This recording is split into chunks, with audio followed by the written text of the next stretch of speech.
Even after I got drafted, they called out my name and stuff. I still thought it was fake. You just don't know if they're just going to be like, oh, just kidding. You just don't know. Yeah. I feel like David Stern would be, when you see him in front of you, I feel like that's the moment shaking you go, your hand. Yeah. But even still, I'm shaking his hand. I'm like, is this punked? It might be a mask. Bro, I was terrible as a kid. I was a Bambi. Very skinny, unco. I used to get smoked a lot, bro. My family's ability to just know that I needed to get out and like a different environment, that alone was a big decision, and family did a good job identifying that.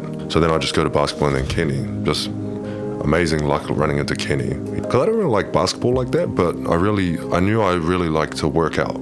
Then the basketball love, I fell in love with it as I was learning it. You do get the college scholarship. Fair to say you didn't enjoy it? It was terrible, bro. Just to paint a really lonely picture. I was alone and I was like, damn, I want to be outside. And so I was like, I'll just get a boomerang so I could throw something and then it'll come back to me.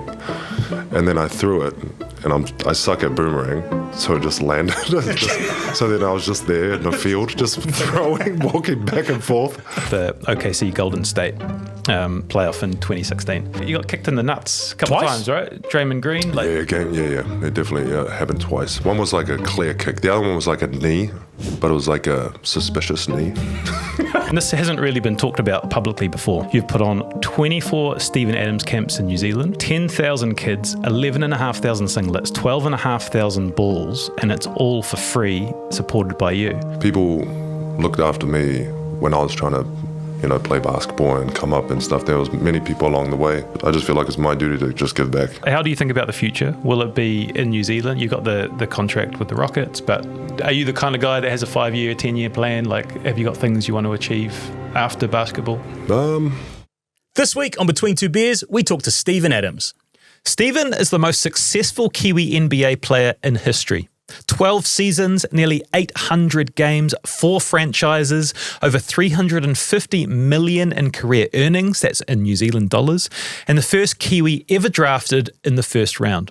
He's one of 14 siblings, grew up in Rotorua, left the country as a teenager, and within 2 years was setting screens on Russell Westbrook and Kevin Durant. It's an incredible story, and this is one of our favourite episodes we've ever done. This is Steven Adams as you've never heard him before. Between Two Beers is proudly brought to you by One New Zealand. We believe that One New Zealand connects New Zealand, while Between Two Beers connects New Zealanders, and together we are New Zealand's most trusted connection platform. And Between Two Beers is also supported by TAB. Keen for more action on sports and racing? Download the TAB app or visit tab.co.nz to get your bet on. R18, bet responsibly. We're also stoked to now be in partnership and dressed by Barkers. Check out their range at barkersonline.co.nz. And last thing before we get into it, we're on a mission to become New Zealand's most trusted storytellers.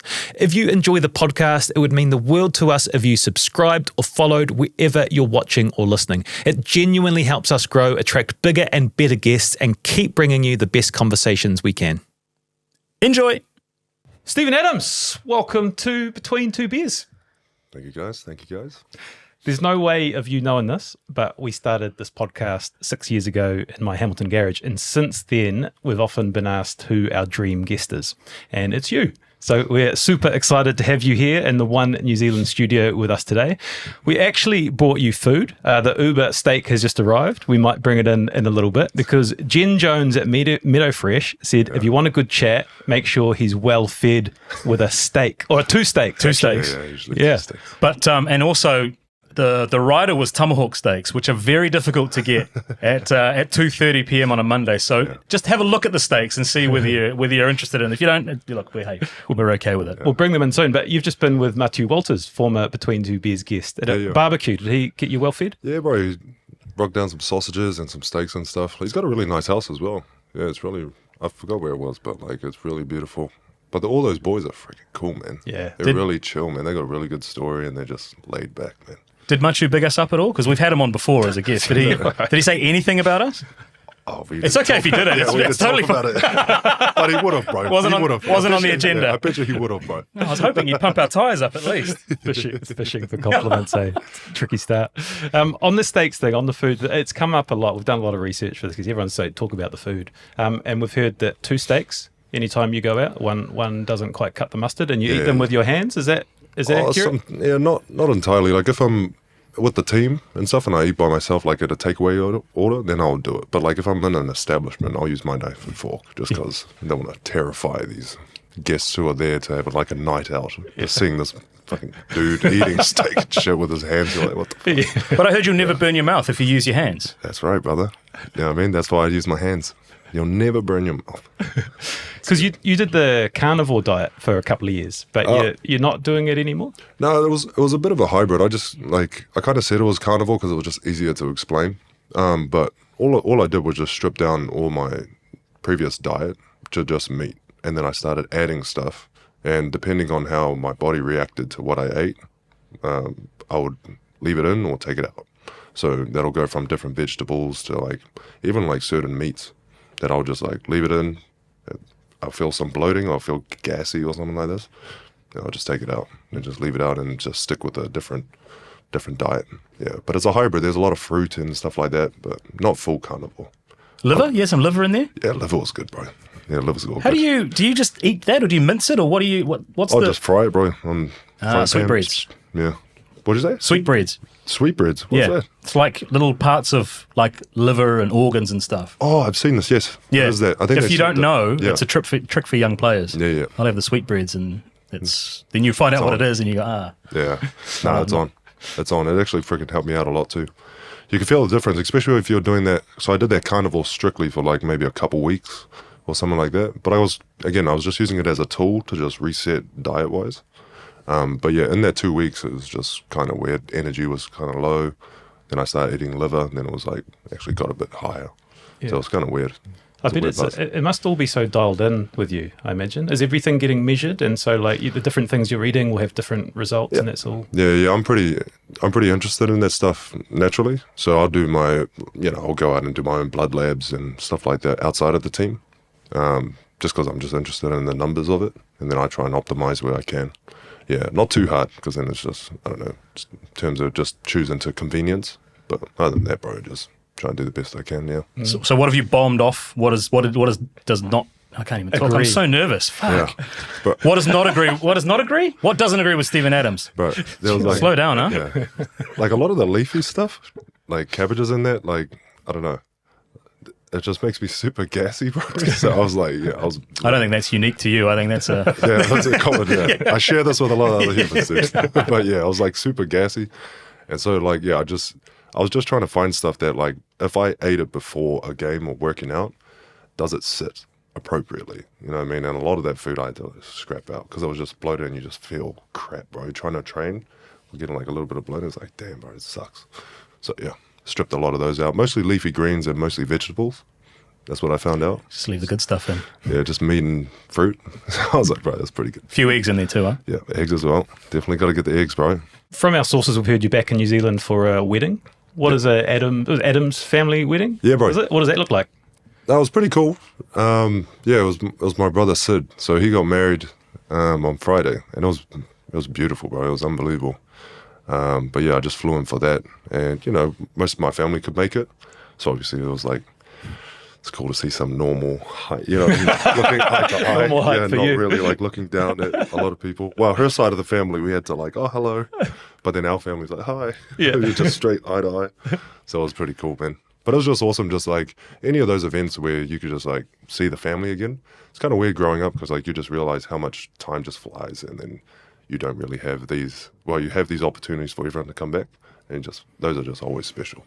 So I imagine you must have missed a lot, right? Being over in America for so long and game commitments. There must have been so many occasions, 40th and birthdays and weddings that you haven't been able to get deaths, to. like, 21st? Yeah, all of them, bro. Like all those occasions, bro, you just miss. And it was just like one of those commitments that like, because I thought about that a lot, like how much I'm missing out in terms of like life, because I wanted to be a part of it, but then also like how much I want to commit to my profession, because I really wanted to do well at basketball. So it's like kind of falls into like one of those sacrifices that it's like a personal sacrifice that other people may not know, but you just have to do it. Yeah, it's pretty. Eric Murray calls it opportunity cost. Yeah. Opportunity cost. Yeah, which is a nice way that's a of good way to framing put it. Yeah. Did you have an official role? Were you a part of the lineup for the wedding? Yeah, I was best man. Ah. Yeah, I was pretty. How'd the speech go? Yeah, I had a speech, bro. I was freaking bawling my eyes out, dude. Good. Yeah, I was freaking crying. Because it was even tough, like writing a best man speech. I kind of just figured, I don't know, I'm not like a funny guy, so I didn't want to do any jokes or anything like this. So I just try to only highlight my brother's character. I just try and tell the story of him, like through my eyes, how I see him and stuff. And so yeah, it was freaking definitely emotional, bro, and all that sort of stuff. So it was freaking awesome, though. Did you hit the mandatories? Don't the bridesmaids look great tonight? I missed the bridesmaid. No! I missed the bridesmaid. You cannot. Someone told me about this, and I was like, oh, bro, I forgot the bridesmaid one. And then afterwards, I was like, oh, you look great. But it doesn't count. Oh, by the way. Too late. Yeah, And first dance, were you the bride and groom? Did they have the dance and then you pair off with were you on the D floor as well? No, I wasn't. Okay. No. Yeah, I didn't know the criteria. Too much, Different weddings or Let's just stick with that. It was different weddings. Different weddings. That comment about not being the funny one, that's interesting because it's kind of like a contrast with, I guess, how the rest of the world sees you. Like they see you as the funny guy. Yeah, I don't know. I think it's like a lot of the Americans, they're not used to like Kiwis, I think. Because like in New Zealand, bro, I'm just like not funny. You know what I mean? I'm just not. But like in America, they're just like, oh my God, this like big international guys saying these funny things. And it's like, oh, because like Rob, you met my brother Rob. Yeah. Dude's a freaking comedian, bro. Full out. So he's just like amazingly funny. So yeah, you kind of got material. You kind of lean into it, right? Like you know what works. And okay, they're kind of like reacting really strongly to something which is quite normal. Yeah. You play It'll just be our normal banter. Like you want to get the same reaction. Like you might get like a like in New Zealand, but they'll be like, oh my, real knee slapper. Real knee slapper, that one.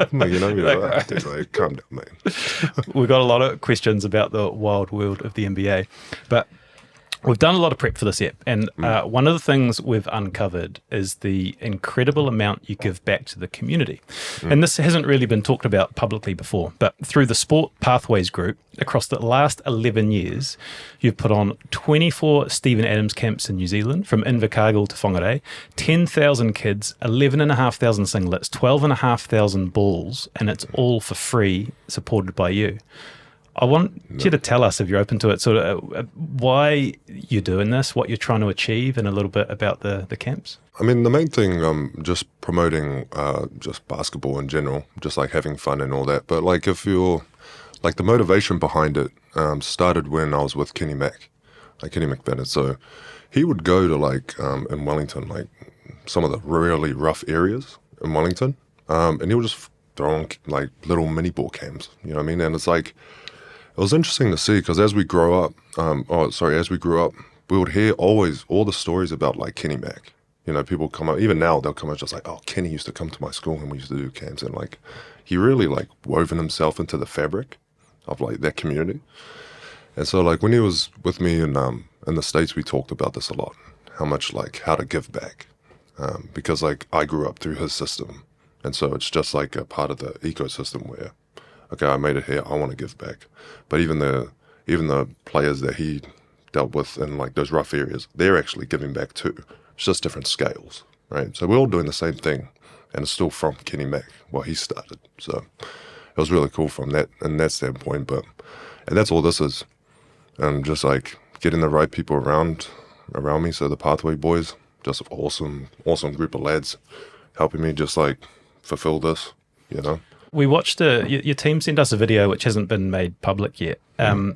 It's of you at one of these schools. There's hundreds of school kids and they're all screaming and they're all so excited. And you kind of say that you like to touch everyone with some small interaction, like a physical, you know, it's a hand slap or an arm around the shoulder. Can you tell, why is that important? I think it's just one of those moments like you try and do the best you can. Just like, I don't know, it's just like, for the kids, it just means like the reactions on their faces and stuff. It's just like something, I don't know, you have to see it. You know what I mean? You have to see it, you have to be there or like watch video of it because it's just like, man, like to the kids, it's like the world. You know what I mean? Just getting like a high five. Yeah, I mean, it's so cool. So, I don't know, I try and do my best with like having at least one interaction with each kid. And even at the camps, I do this as well where like we'll have like 1,500 kids and I'll try and play one-on-one with them, with each and every kid that comes through the camp. You know what I mean? Just to have that one moment with the kid because it is cool. It's really cool for the kid. It's cool for me too. Because again, it's just like, I don't know, every time I see this, it always goes back to the Kenny Mac thing. It's like, yeah, you're just building and you're helping the basketball in New Zealand. You know what I mean? They're going to be inspired. They could do whatever they want. They don't even have to go into basketball, but like, at least they have this like, this sense of community and stuff like this, like giving back. you know. Is that what you want them to leave? Want them to leave the camps with? Like, do you have a thing that you're wanting them at the end to leave? Is it the sense of community? Is it that just someone cares and there's sort of support around me? Yeah, definitely that, bro. Especially with some of the kids, bro, like that we bus in. We bus in some, because sometimes we'll hit like, we'll try and do our best for some of the regional camps. So, you know, not the main cities, but for even some of the city camps, we'll bus in some kids from some like pretty rough areas. So they'll come in, and especially for those kids, bro, as long as they feel like, you know, they're interacting, have fun, making friends and whatnot, like that's huge for them to go back to their community and just feel that. Shit, no, that's like amazing, bro. So basketball's just the vehicle, right? It's about bringing that group together, making them feel, I don't know, seen, for want of a better word. Yeah, it's just those, bro. Just like being seen, and like people, you know, they were able to like get away and like have fun and come back and have like, again, they get basketballs and all that sort of stuff. They could just stick with basketball while they're back in their hometowns, bringing all that, bro. Like it's really cool to just be a part of, bro. And it's like a huge privilege for me and Pathways too, just to be able to like do that. You know what I mean? It's really cool. And timing wise, it's at a time where you're able to come back home, so you can physically be there, right? Yeah, so usually around that August time, usually when I'm free, so I'd come back and then we can crack on with the camps, bro. And it's so fun. I don't know, you guys haven't been to one, eh? No, not lucky enough yet. Yeah, like... I think we're too old. Nah, we'll get you started, bro. We'll get you on there. So like, yeah, it's just like, it's awesome to be around. Like, it's a really cool like experience. It's like a fun day, you know what I mean? It's really, really cool. It must be the one of the most rewarding parts of this whole ride. Like, we're going to talk about the career and everything, and you know, the money and the fame and all that, but like using that platform to help so many kids who, you know, might not have that pathway without your support. Yeah, just must be just so fulfilling. Yeah, it's like you're fulfilling your duty. That's how I feel it. Like, look, people looked after me when I was trying to, you know, play basketball and come up and stuff. There was many people along the way who played like small parts or whatever part they played. Doesn't matter. And I just feel like it's my duty to just give back the same way. And that's not unique to me. That's everyone who's been through like Kenny Mac's system and whatnot. That's just the ecosystem that he created, and we're just carrying it on, you know. And the extension to that is the High School Invitational, which is the next tier up, and I think it's over 280 plus kids looking to be educated on the student-athlete pathway and how they can get to the States, and again, funded by you and the team. Yeah, that one's been doing really well, especially the Kiwi kids, bro. Like, that's always the main goal for the ones who want to take it seriously. So yeah, the community camps are the fun one and whatnot, and then obviously the high performance one. That one you actually have to show up and, you know, really get after it. And a lot of them have done really well to secure themselves scholarships and whatnot, you know. And so a lot of them actually been through the system. I was going to say, you must start to see the ones that start in the camps and now coming through. Yeah, so you get the ones in the camps, and that's the cool thing about the community camps too, is that a lot of the kids that came to those camps like 5 years ago, 6 years ago, they're the ones who's volunteering at the camps now.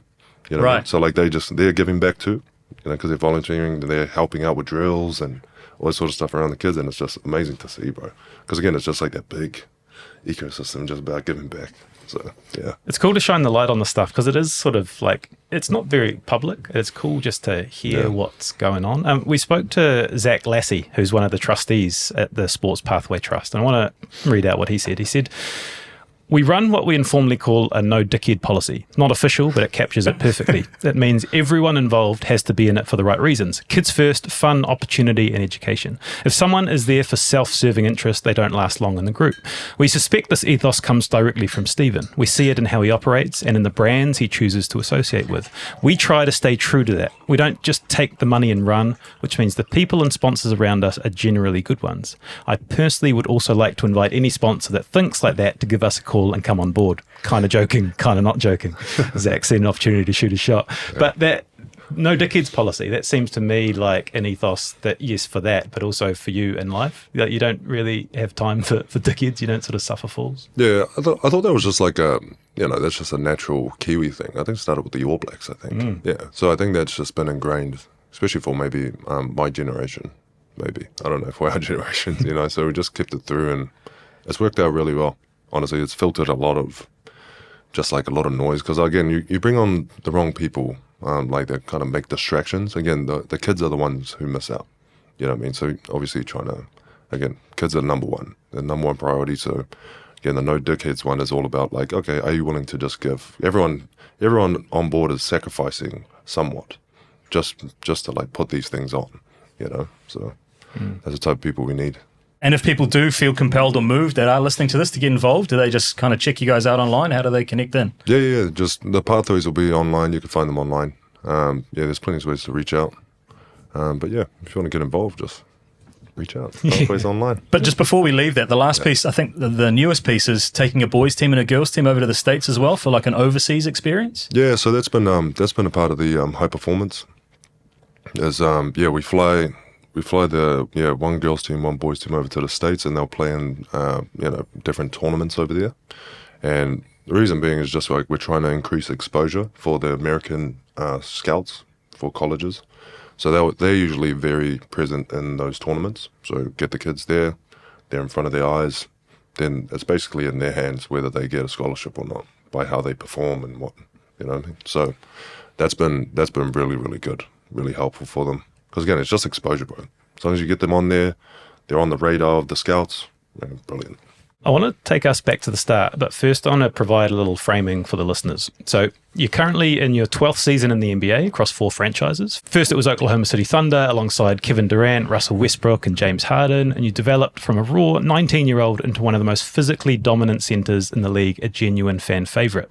Then a single COVID-disrupted season with the New Orleans Pelicans, onto the Memphis Grizzlies, which was cut short through injury, and now the Houston Rockets, where you're currently recovering from another season-ending injury, but under contract until 2028, which is quite a ride.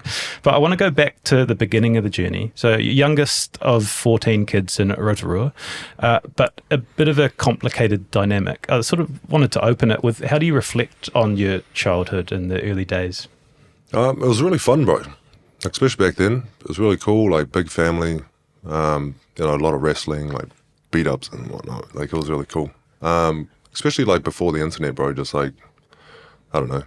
You know, it is, bro, like you try and find your mates. So like you have to check in areas where they may be. I mean, like down by the creek, or like, okay, go to the park, and okay, they're not there, go to the mall, something like you have to biking around it. Yeah, you just have to spend a lot of time just like navigating or whatever. So like, really fond memories. I mean, my family was awesome. It was cool. You went back to Ofata Primary recently, which was your childhood school. Yeah, And again, we were lucky enough to see some video of you kind of going there and seeing old teachers. But how do you reflect back on that moment or that community? Is that still a big part of who you are now? No, 100%. Like those are the people who raised me, bro. You know what I mean? Like that community just raised me. So like it's always holds a special place in my heart. And it's just awesome just go back and seeing the old teachers there. And again, just like familiar things that like, I don't know, as a kid was like daydreaming, not listening in assembly, but like they'll have the same artwork up there, and then I'm seeing it as like 32 years old. You're just like, damn, bro, just nostalgia, right? Yeah. Just takes you back to a moment where like, it's always good. I think just like revisiting those memories or something gives you a reason to go back. So yeah, that was awesome. Can you tell us about your late father, Sid, who stood 6'11" tall? That's obviously where the family got the height genes from. Yeah. But can you tell us about him as a man and what you learnt from him and what he was like? Yeah, bro, he was cool. Yeah, he was cool. We were boys. We were boys, but he was like he was one of the old school like hard nose, hard work type of guy. I mean, he came over on a boat, went straight to Waipa sawmill. You know what I mean? Just got a job there, and back in those days, you could buy a house if you work at a sawmill. Bit different nowadays. But like, yeah. So freaking he just started, making a family and whatnot. But yeah, growing up with him was awesome. Like, a lot of stuff is like going through it. It sucked, but like as an adult, you really appreciate like the discipline and that he instilled in the kids and whatnot, standards and all that. So yeah, it was really cool. Really loving father. Is that the discipline thing is huge, right? For anyone that goes to the level you are at, discipline plays a big part. Mm-hmm. So is that just learned through watching him, or is it kind of passed down, or do you think about where that came from? Yeah, it was from him, but he created the standard across the board, and then obviously the siblings will hold each other accountable by snitching. My sister snitched a lot. Her name's Lisa. Yeah. So she, you'll keep each other in check in that way. But he had a standard that you have to just meet, and discipline was a part of that. You just have to, again, he was a man of like, he was a man of habit as well. Even for our meals throughout the week, it's like Monday will be like bangers and mash, Tuesday will be lasagna or something. You know what I mean? And that'll be it for the rest of the year. Just bang. Sunday roast, and he'll just repeat that. Have you still got like elements that of that? now? Yeah. Have you got elements of that? Have you like picked up elements of that in your personality as well? Kind of, but it'll be like Monday steaks, Tuesday steaks, Wednesday. So still follow the same discipline. But same time to eat every night, like that sort of old school routine? Yeah, not that old school. Because you can't like for NBA, bro, like, you can't really, because you'll finish a game at like 10. You know what I mean? And then you have to get on a plane, go to the next place. And it's like, you know, you really have to just eat where you can, at rest where you can. So yeah, it's a bit different. But yeah. But the old man, bro, like, it was just like, again, just really hard-nosed guy, and just like, I don't know, it was like a loving, you know what I mean? It's like loving, but like a hard dude, but in a loving way, if that makes sense. Yeah. I think it's a generational thing. I think a lot of parents or dads that kind of came up through that time had those kind of those values about them. Yeah, and we had them too, because I don't know, I feel like I maybe relate to a lot of the boomers a bit more than like millennials. Just because I mean my dad was born in 31. Yeah. So he's kind of like granddad age. So he was giving us that type of upbringing.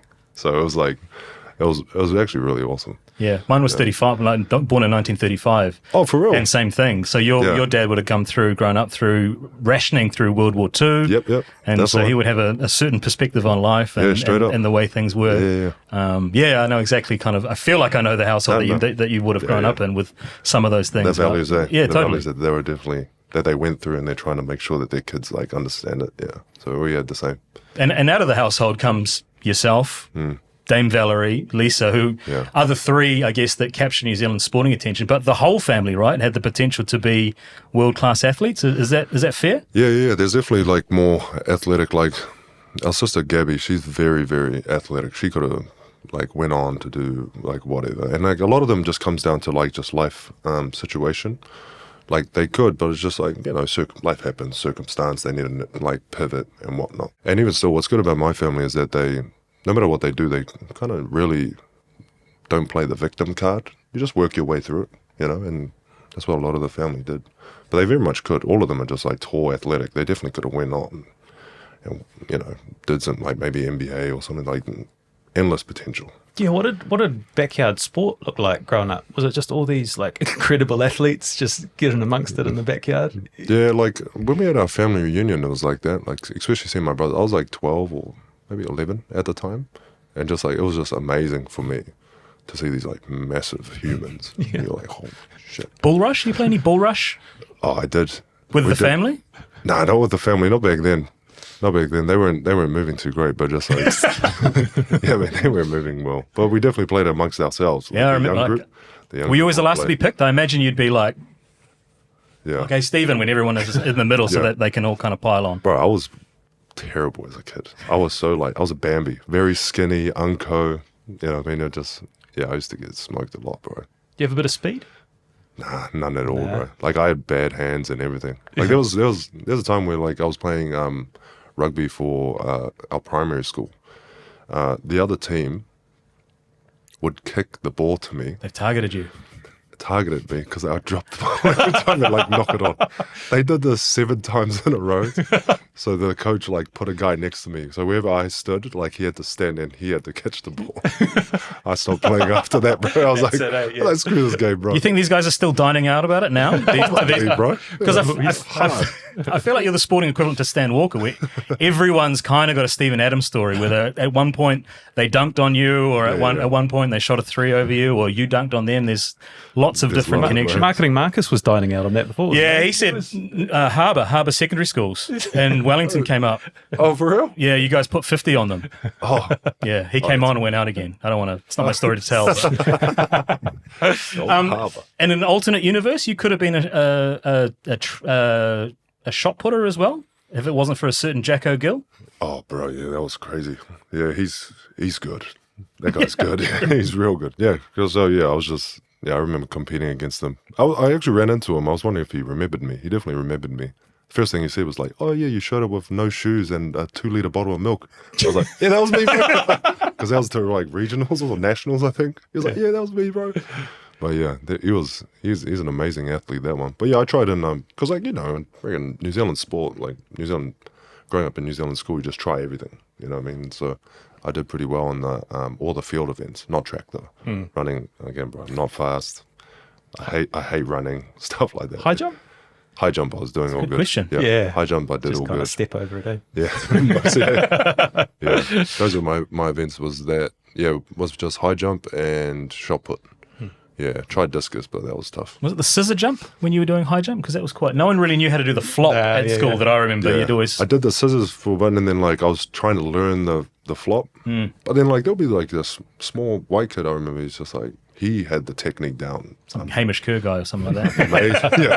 That little yeah, that was amazing, bro. Just on sort of culture, so your dad was British, your mum is Tongan, but you said in your book that she didn't really experience much Tongan culture, and you ended up growing up with your older sister Viv and her family, and they kind of made you feel Māori, and that's the culture that you were raised in. Is that an accurate depiction of... Yeah, especially the area, like Ōwhata, where I grew up, is just like, that's like a lot of Māori, you know what I mean? So you just grow up Māori, bro, just learning all the pepeha and language and all that. And so like we didn't learn much Tongan. I think we were kind of like the only Tongans around. We had a Cook Islander around there, but yeah. And like, especially in our household, we're more like a British upbringing. And have you connected back with the Tongan side? Yeah. How does that... We see a common theme with guests is that those that weren't sort of raised in their culture very heavily, later in life, they make a real effort to connect with it. It can be a really powerful kind of like reintegration. Yeah, I guess so. But like I don't know. It's because I know I'm like a plastic Tongan, as in like, I don't know all the freaking dynamics of it. Like I know more Māori like stuff than Tongan. But, I just definitely want to reconnect with the Tongan side. Just do the best I can. Val's really good with this. And so you have family members who are able to like, start teaching history about it and language about it and like, just little greetings, all that stuff helps. But the main thing is just like not, as long as you're not denying it, I guess, So yeah, just embrace all of it, bro. Because like Māori raised me. I got Māori brothers, sisters, like they're just a part of the family. Tokelauan brother, you know what I mean? So Tongan's just another part of it. So yeah, it's all love, bro. Yeah. You know what I mean? Try and represent everyone. Carrying along the path, you're 13 when Sid passed away, and the next 2 years were quite difficult. So dropped out of school, played a lot of video games, lost your way a little bit, and then basketball came around. Is it a stretch to say basketball gave you some sort of purpose in life? Yeah, definitely did. The basketball coming around definitely helped me a lot, especially like the main person for that was Kenny. But even before that, my family's ability to just know that I needed to get out and like a different environment, just a change environment entirely, like get out of Rotorua and just try something else. So that alone was a big decision, and family did a good job identifying that. And then the support group that was there, so like Blossom helped me, like, she was the one who like my foster mum really, you know what I mean? So just having those people around in order for me just to even go to basketball played like a huge part. So then I just go to basketball, and then Kenny, just amazing luck running into Kenny. He's been through the pathway, he's been through the system in the States. American, he's really good at basketball, knows all the knowledge, whatever. So he's the one who really, because I don't really like basketball like that, but I knew I really like to work out. Like I like to work. I mean, I get like a good, I don't know, like a dopamine hit when I work out. So I definitely wanted to work, and whatever he said, I'll do. So I trusted him, and he'll just put me through whatever drills, and I'll show up every day, and I'm fine. Like I had some sort of motivation. Then the basketball I fell in love with it as I was learning it, because I started to like, okay, there's different strategies, tactics, whatever, you know what I mean? And that's the stuff that was actually really interesting, and that's when the love came. Because there's a cornerstone piece, those 6 a.m. scrimmages that Kenny used to kind of throw together. For sure. Do they look like multiple vertical age groups, like everything from kids all the way through to Saints players? Yeah, and it was really cool because you have to, like, again, everyone, like the Saints players will roll in, or any of the older dudes will rock in, and you will play if you're good enough. That's just the rule. You just know, like, oh yeah, everyone have a good... No, bro. You have to earn your keep. Otherwise, you're just shooting by yourself for like 2.5 hours. Just watching, like, oh, cool, bro. Must be nice. So, like, yeah, you just earn your keep. And that's what's been, like, super crucial, I think, for a lot of the development of the younger kids. Because, again, you're playing against, like, professional players. and they just come in, they're working on their stuff, and it's like this nice, I don't know, it reminds me of like you know, like you watch like the UFC embedded stuff, how like you'll have high school kids wrestling with like UFC fighters, and it's like that ecosystem where they're really helping each other. The older guy will be like, hey bro, when you're, you know, giving tips about different things, and that's really huge. You know what I mean? It's just like a flow of knowledge that you may not get from like doing a drill by yourself. Is 15-year-old Steven Adams up against some of those kind of veteran players or senior players starting to realize, shit, I can hold my own here? Like, is that happening on in those 6 a.m. scrimmages? Oh, not really, bro. It's just like sometimes I just like, it's one of these things. Like, say if I get around some guy and maybe like get a dunk or a layup or something, I'll just say that was lucky. You know what I mean? Because it doesn't happen often. So I was like, I got lucky then. Because then I'll try it again and I'm getting completely locked out or something like that. Like, you'll learn the lesson of why it happened, you know? So I never really got overconfident with any of that stuff. I probably did actually after like playing like high school, you know, because I'll play against all these professionals and stuff, and then I'll go play at like Scots College at lunchtime. So I'm like, you know what I mean? It's just a difference. You know what I mean? It's just difference. So yeah, it was still fun. It's pretty incredible. Like the late start to basketball, like I only got into it at 14. And then first full year of training, you become the national under-17 champ and MVP at the tournament. 2009 to 2012, only lost one game, 4 national titles, 4 MVPs. So were you a quick learner? Like, was it, that's quite a late start to make such a strong impact. Yeah, I'm not sure about a quick learner. I just think I was consistent. Because again, you just show up to all the training. So even after like tournaments, we'll play like regional tournaments or something. Like I'll go in the next day. We'll like, you know, get back at like 11. I'll be in the next morning with Kenny, and then we'll be going through stuff, you know. So I think it was just more consistency. Yeah, and just really trying to just critique stuff and just get better wherever I can. There was one thing, like I just kind of figured that I was like always behind the ball. So I always felt like I needed to play catch up, always. Like I never actually felt like, oh, I'm here, I can relax. I was like, fuck, like damn. Because then Kenny would talk to me about some of these kids in America or something like this. So I was like, oh, that's my goal. So then they're working out all the time. I need to work out more than them. Has that mindset carried through? Because I imagine it was the same in college when you got there, and in the NBA, you're always kind of playing catch up. And do you feel like you've caught up now? I don't know. Like, I don't know who the joiners now. It's like, I always just have this weird, like, you need to work out a lot. Always. Like, it's just still that, I don't know if it changed, whatever. There's no real, like, person or thing. Oh, it actually is a thing. Like, it's just myself, like, what I think I should be playing at. You know what I mean? So that's what I'm chasing, if that makes sense. Especially, like, say, like a championship and what comes of that. Like, that's kind of like the motivation now. Teenage Steven Adams, are you starting to think of the NBA as an actual possibility, or are you just no, bro. Still loving playing? Yeah, no way. Not at all. Not at all. I was just like, again, I just showed up and played. I just liked playing basketball a lot. And then the goal was college. Because, again, Kenny would always preach this in the morning about just going to college, scholarship, you know, being a student athlete. And that was the goal. NBA wasn't even not even in the freaking books, bro. It was actually funny because, like, even to the point where even my pre-draft, a lot of the NBA teams I'll go work out for, they ask the question, it's just like, oh, who in the NBA do you compare yourself to? And I was like, bro, I don't fucking watch.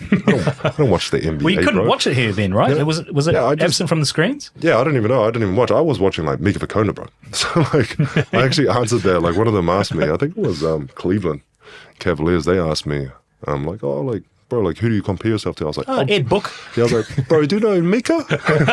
You guys know Mika, bro, from New Zealand? They were like, huh? I was like, yeah, Mika Vukona, bro. He's the man. I reckon him. They're just like, what the? Who was this kid?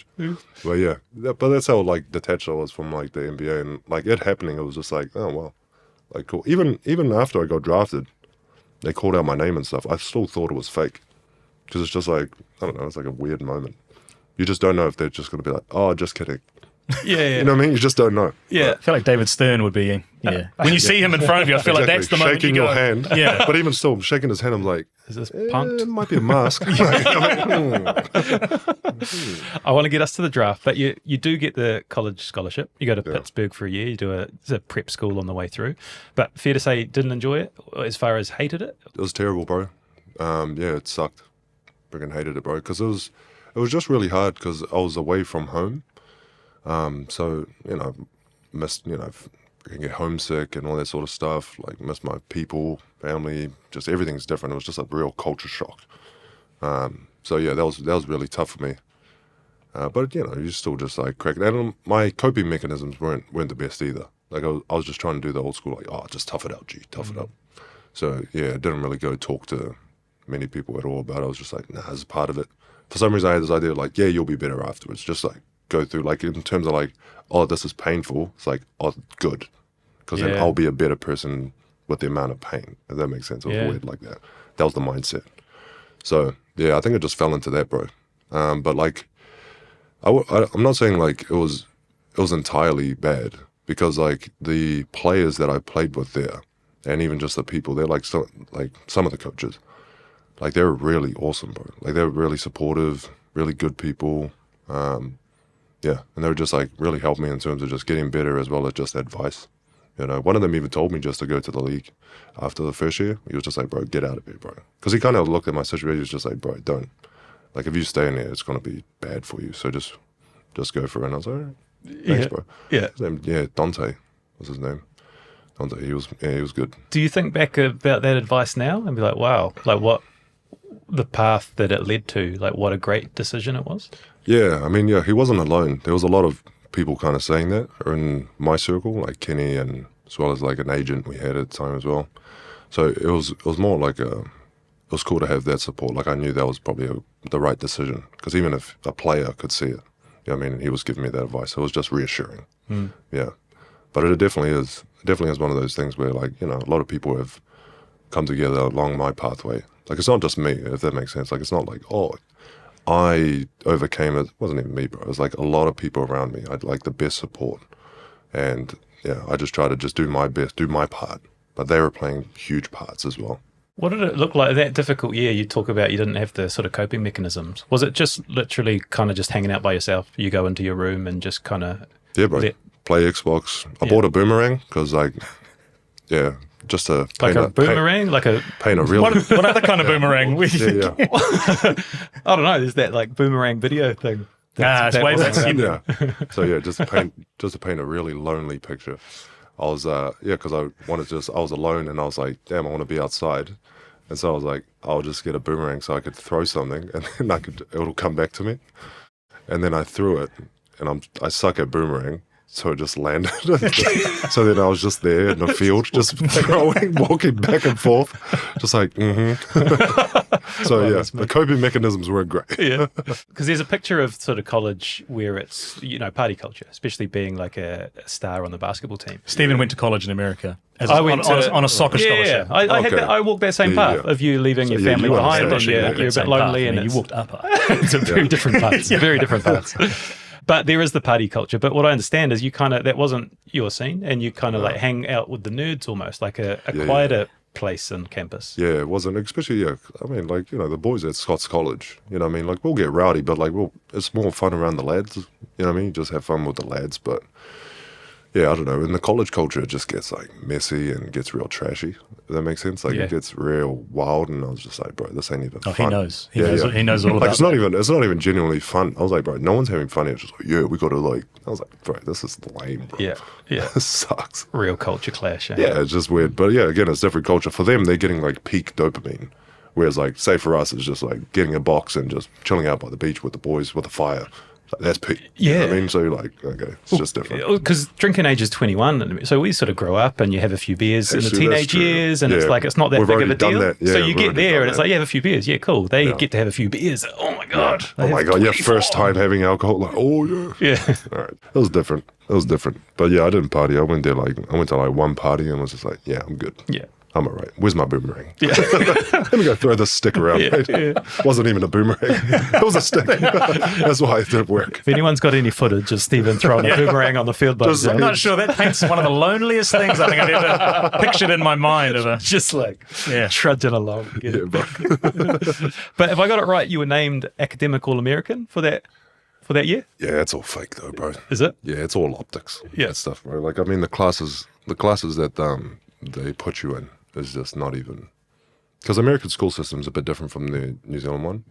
So there is a I don't know, like, basically like our stuff is actually a lot harder than their stuff. And so the start of like the undergrad stuff, the student athlete thing, they want you there to play. So a lot of the classes they put you in is like not that great. I mean, it's not that hard. So yeah, they'll try and get you up for whatever way, and they'll give you an award or something. But they love an award over there. They like to award anything, mate, because I don't even know what the number is, bro. Could have been a C, and they're like, American, American academic, 2.5 grade point genius. All right, so I want to move us into the combine. You do really well there, and you get, this is one of the details I love, you're kind of a bit of a surprise package. Like, people aren't perhaps expecting that much from you, but you impress them. And so you get invited to all these different NBA teams to work out with them. So you went to the Celtics, the Mavericks, OKC, 76ers, Utah, Cavs, Timberwolves, Chicago, Phoenix, Hawks, Trailblazers, and Kings. And you describe it in your book as the most fun you've ever had playing basketball, jetting around to these NBA teams, spending a few days with them, getting gear for all the boys. Is that still one of the best times you remember? No, definitely. Definitely, because it was just like, there was no pressure for me, because I was like, I didn't think I was going to make the league or anything. So I was just like, again, I was like, oh, let me just try and like rack as much stuff as I can while I'm on these trips. And then you get free food as well. So I was like, let me really take advantage of this, you know what I mean? This is it for my life. I'm peaking here.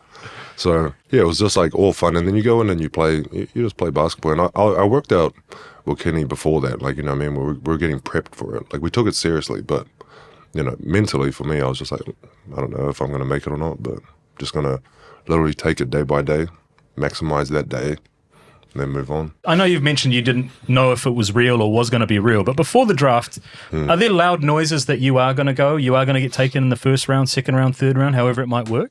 Yeah, I think there was, but like at the time, like I wasn't locked into like a lot of this like draft stuff, if that makes sense. Like, even if someone showed me something like, do they have you projected here? I'm just like super skeptical of all that stuff naturally. I'm like, okay, it's just some guy talking shit. Because I was like, until like someone comes here and like, hey, you signed this or something like this, and I'm like, okay, it's probably legit at that point. But before that, it's just like, you're just guessing really.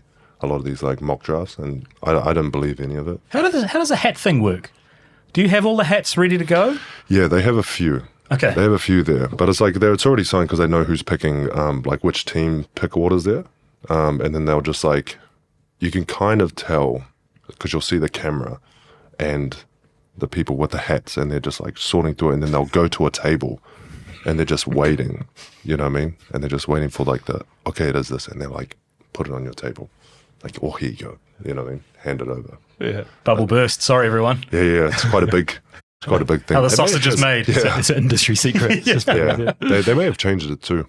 I mean, my table was pretty cool because like, it was pretty lame because they had drinks, but like it's just for show. So they glued. No. Yeah, bro. I was pissed. First years I was like, God damn.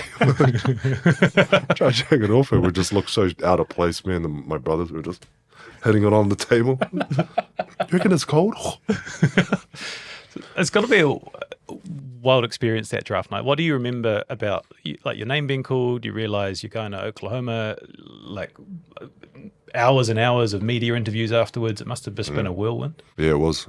Yeah, after the name call, that media run afterwards is just like, that's wild. That was a wild joint. But like, again, you're still like super happy because you're just like, whoa. So you don't even know what you're saying. It's just all a blur. But then, yeah, afterwards going to Oklahoma, it's kind of weird because you're like super happy, and then you get to Oklahoma, and then you're like, oh shit. Then you realize it's like, okay, good for you. You reached that point, but now you're like bottom of the food chain, mate. So then you have to start over. You know what I mean? Because you get there and they're like, okay, welcome. And now you got to work. And no one, like they care about you, but you don't have any sort of say. You know what I mean? So you got to work your way up. Does the rest of the roster know anything about you when you turn up at the practice facility? No, not really, bro. I don't think so. I didn't interact with them too much, just from like, Joe, like, hello. But I think they're aware of like who they picked and whatnot. Like I think KD was or something like that. He might have tweeted something. I think he didn't like me or some shit. And then on the flip side, are you knowing who you are going to, like who the other guys in your position are before you get there? Have you done any due diligence or research on that? Not at all. 'Cause, yeah, I just I don't know, like whatever my marching orders were, bro, I just go and do that. So I didn't know who I had to go against or whatnot. Just like, oh yeah, just go and play. Just and just get better. That's all I was focused on. Literally just getting better every day. I always thought that, like, even when I got there, I always thought that that they were just going to cut me. So I had this like weird thing kind of pushing me because there was a fear that I was going to get cut because he sucks, bro. So I was just like, yeah, every day, any sort of workouts I could do, I was going handy as. So I think that really helped me out a lot. The two you were up against were Kendrick Perkins and Nick Collison. There's a story that Perk threw a few elbows at training, and it kind of like turned into a bit of a deal. Yeah. No, he was trying to establish dominance. Yeah. Silverback, is that? Silverback is the one, mate. Yeah, that's what he yelled out after a couple hits. And I think he might have got it might have scored or some shit, and he just fucking did a flex and like, I'm the only silverback in this motherfucker. I was like, Jesus Christ, what is wrong with this guy? Yeah. It's like, damn, my bad. And then who was it? MB gave a line afterwards about the silverbacks have the smaller sticks. Yeah, that's what it is. He was sticking up for me, bro. Yeah, I was like, I appreciate that, bro, because I didn't talk trash at all. I was just like, okay, then run down. Yeah. So yeah, MB was good. MB helped me out a lot. I freaking love that guy. You've played with and against some of the very best to ever play the sport, and it's cool to hear stories about them, but also keen to hear about some of the guys like Nick Collison, who barely averaged double figures his whole career, and yet OKC retired his number. Like, what does it mean to be a sort of a player like that, and what can you tell us about Nick? Yeah, I think it's Nick's just like an amazing like human. He helped me out tremendously, especially with like, I don't know, just like obviously the X's and O's. There's a basketball side of it, but just like, I think it's the approach on how to think about the game. He kind of organized my thinking just to be a bit more, like realistic and not too emotional on a lot of things. Because it's an emotional game, but you have to be rational through it. And he was a very rational player. So he helped me a lot with that stuff. And he has been consistent throughout his whole career, right? And his impact was crazy. Like, the team will just do well when he's on the floor. Like, good things happen when Nick's on the floor. That's basically how it works. And so even though he's not the one scoring or not doing this and that, there's all these things where like a breakdown will happen and he's always in the right position to like help out. You know what I mean? And that's what I've always admired about him, is that he's always ready for like the worst. And then, I don't know, it might happen one out of 100 times, but he won't let that fall. So like, he's the one who patches it up. I think it speaks more to like the Thunder, their actual what they value, because like, you know, retiring Nick Collison, like as you said, a lot of it's like, oh, they scored this much or whatnot, but really the Thunder highlighting Nick as a retired jersey speaks more to like they value a player who's going to come in and really do what impacts winning the most. Not about if you scored a lot, nothing about this. Like, do you impact winning? Like, are you helping your teammates? Are you helping the organization? Like, are you, you know, when you're outside of the court, are you making sure the organization that you're representing, are you representing them well? And I think he encompassed all of that. And that's what I think he set the standard for every other Thunder player, especially when they did that. That's just like they immortalized those values. Can you coach those values, or are they learned by someone who's been in the league for, you know, X amount of years?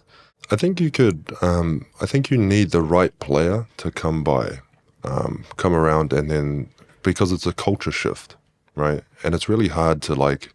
There's only so much you could do with like, hey, do this or don't do that, and like, humans don't really respond too well to that anyway. But if there is a player who comes in and you can kind of feel how they are, and then they've already embodied that, I think you could probably use that momentum to really establish that culture. And then that's just the standard. And everyone picks up some piece of that person. And then everyone from there is like, oh, they learn that, like, oh yeah, they don't do this around here. This is what they do, you know? And I think maybe that's how you do it. But Sam, I hope I'm saying it right. But like, that's the GM, old Sam Presti, so he'll he'll have a much better answer, obviously, but I think that might be it. For you personally, did you learn more from players like that than the quote-unquote kind of superstars, or did you mould from and just observe and sponge in those first few years? Yeah, I didn't learn too much about from the superstars per se. Just more about players. Like I try to take something from every player, and then again, because everyone's their own different player. There's no one, even if you play the same position and whatnot, you're still just a different human. Everyone's got a different life experience, blah, blah, blah, blah, blah, right? So whatever you can just grab that maybe can improve you from, say, like a Russ or KD or Nick or Kendrick Perkins or whatever, you got to, like, take responsibility and try and extract what you need. Because, like, for yourself, you ain't trying to be them. You're just trying to be the best version of you, and maybe they have some pretty good habits that might help you out. Was that unique to your approach? Like trying to learn and understand who your teammates are in that locker room? No, I don't think it's unique to me. I think every player does that. Maybe they just don't articulate it or like say it out loud. But I think naturally playing sport, because it's a lot of the players you come across, they're more like observers, that they'll just kind of like watch and then pick up things as they're watching. It's really hard to pick up like stuff when like talking, because like I don't know, English is pretty tough to just convey an idea anyway. So, but like if you could show someone and like it's kind of like fighting.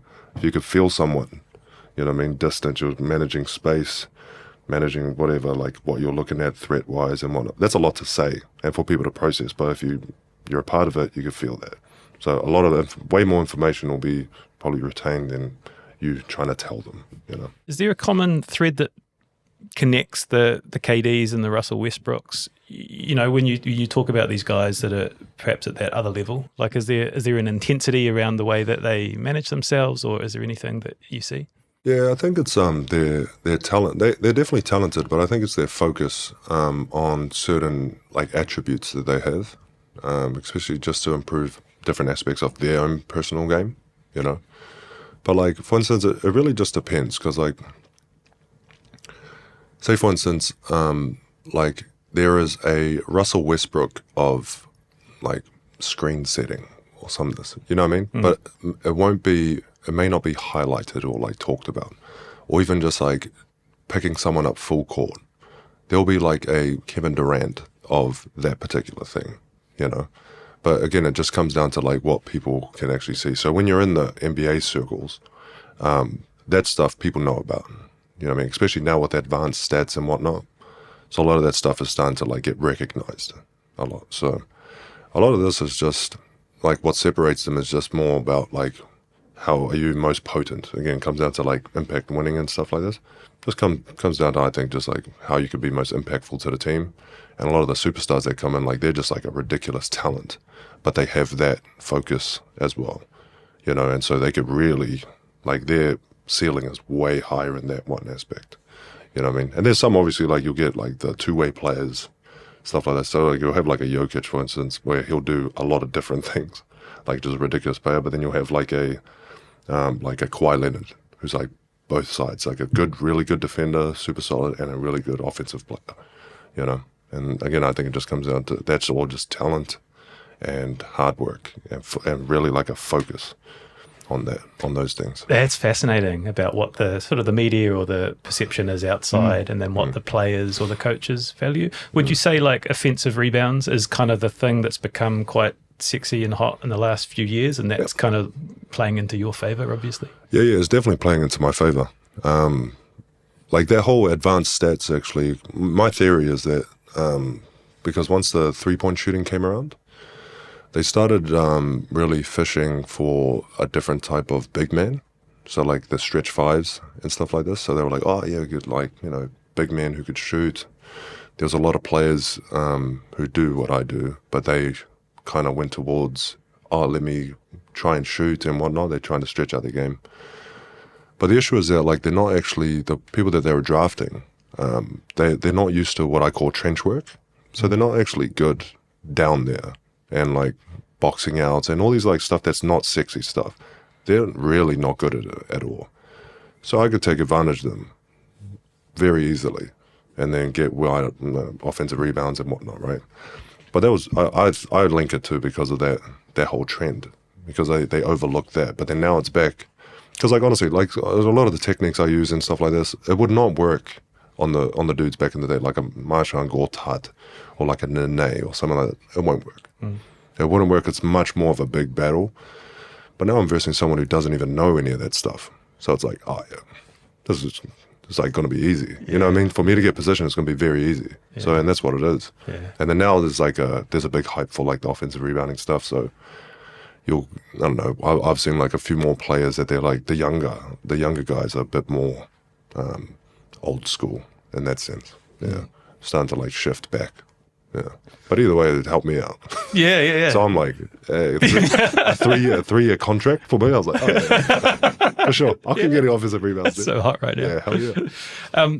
Continue on that rookie season. I'd sort of read in the book you were Russ's assistant in rookie year, which meant bringing him food, carrying bags to plane, that sort of thing. Is that the extent of the initiation? Like there wasn't any sort of like hazing or anything? It was just, you help out with a few bags? Yeah, that's pretty much it. Like he was pretty kind to me in that sense. Like I kind of miss that old school hazing stuff. Like they'll tell me stories, friggin', all sort of locker room stuff, you don't. Doesn't need to be said, but, like friggin' grab teammate, throw them into the ice tub and whatever, strip down and all that sort of stuff. So it's real. The culture was weird.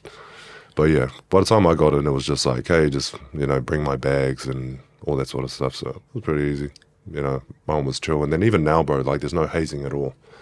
Yeah, nothing at all. Sort of phased out. Yeah, I think just naturally, bro, as generations like went on, they kind of just seen like, bullying's actually not as fun. Yeah, it's like, oh wow, what a thought. That's insane. Dude, what?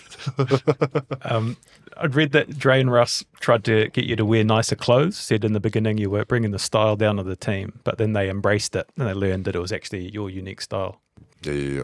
There was definitely a lot of chat. Like Russ kept talking about like, oh, he's going to dress me up one day. You know what I mean? Like for one game, because he was, especially at that time, mate. I don't know if you've seen photos of this guy.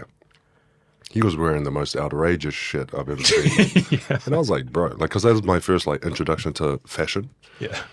And I was like, Jesus, man, like, it's way different than New Zealand, bro. You know what I mean? Like, way different. But, like, yeah, I don't know. I just kept it, I don't know. I think Kiwis are naturally pragmatic, especially where I grew up. So we just wear stuff for purpose. You know what I mean? Stuff, and I just kept the same. You know what I mean? Save a lot of money. Especially showed me the price tag on some of this shit. I was like, God damn, bro. Yeah. Super expensive. This is a good time to insert one of our partners. We're sponsored by Barker's, so Barker's Dress Us. And we like to ask all of our guests if they've got a piece of fashion or grooming advice. And the rookie Stephen Adams looks a very lot different to the look now. But do you have any fashion or grooming tips or rules that you live by? Yeah, just freaking shower, bro. Make sure you shower. That's usually 80% of it. You know what I mean? Be fresh. Yeah, you have to be fresh, bro. Women pick up on that if you don't shower. Yeah, they do. Have a shower, bro. Some of the other stuff you could patch in. It's good advice. It's good advice. Sage advice. So I used to work at the Herald as a sports reporter, and I remember blogging the OKC Golden State playoff in 2016. This was like, because this was like 2 or 3 years in, right? And it was like you'd been drafted into this team, and here was this huge game against Steph Curry and Draymond Green and Klay Thompson, and man, the whole of the country was watching. Like there was so much interest in that. Like first NBA player since Sean Marks, like making a big impact. Did you notice your profile kind of like blow up during that series? Was that kind of a marker where you got a lot of attention? I think so. I just thought that was just I don't know, it was like me specifically, but I just thought it was just a part of the playoffs. Because everything's just magnified. As you know, playoffs is just like all the other teams are gone. You focus on this one team. And yeah, I think that series alone, because it was such an emotional series, there was a lot of drama going on. Freaking, I got kicked and all that sort of stuff. We lost like game 6 and whatever, we're up 3-1. So I think that alone is just like it wrote its own story. Because you were the focal point. Because you got kicked in the nuts a couple of times, right? Draymond Green. It definitely happened twice. One was like a clear kick. The other one was like a knee. but it was like a suspicious knee, I would call it. I mean, A suspicious knee. Was there any LCU after? Nah, not that. None of that stuff, bro. Just like, oh, yeah, all good. Just take your L and just make sure there's still 2. Just like, oh, yeah, 1, 2, and then you freaking move on, bro. But yeah, like, that whole series was freaking awesome, though. But again, I think it was just like its own story. Like, it was just like so fun to probably follow along.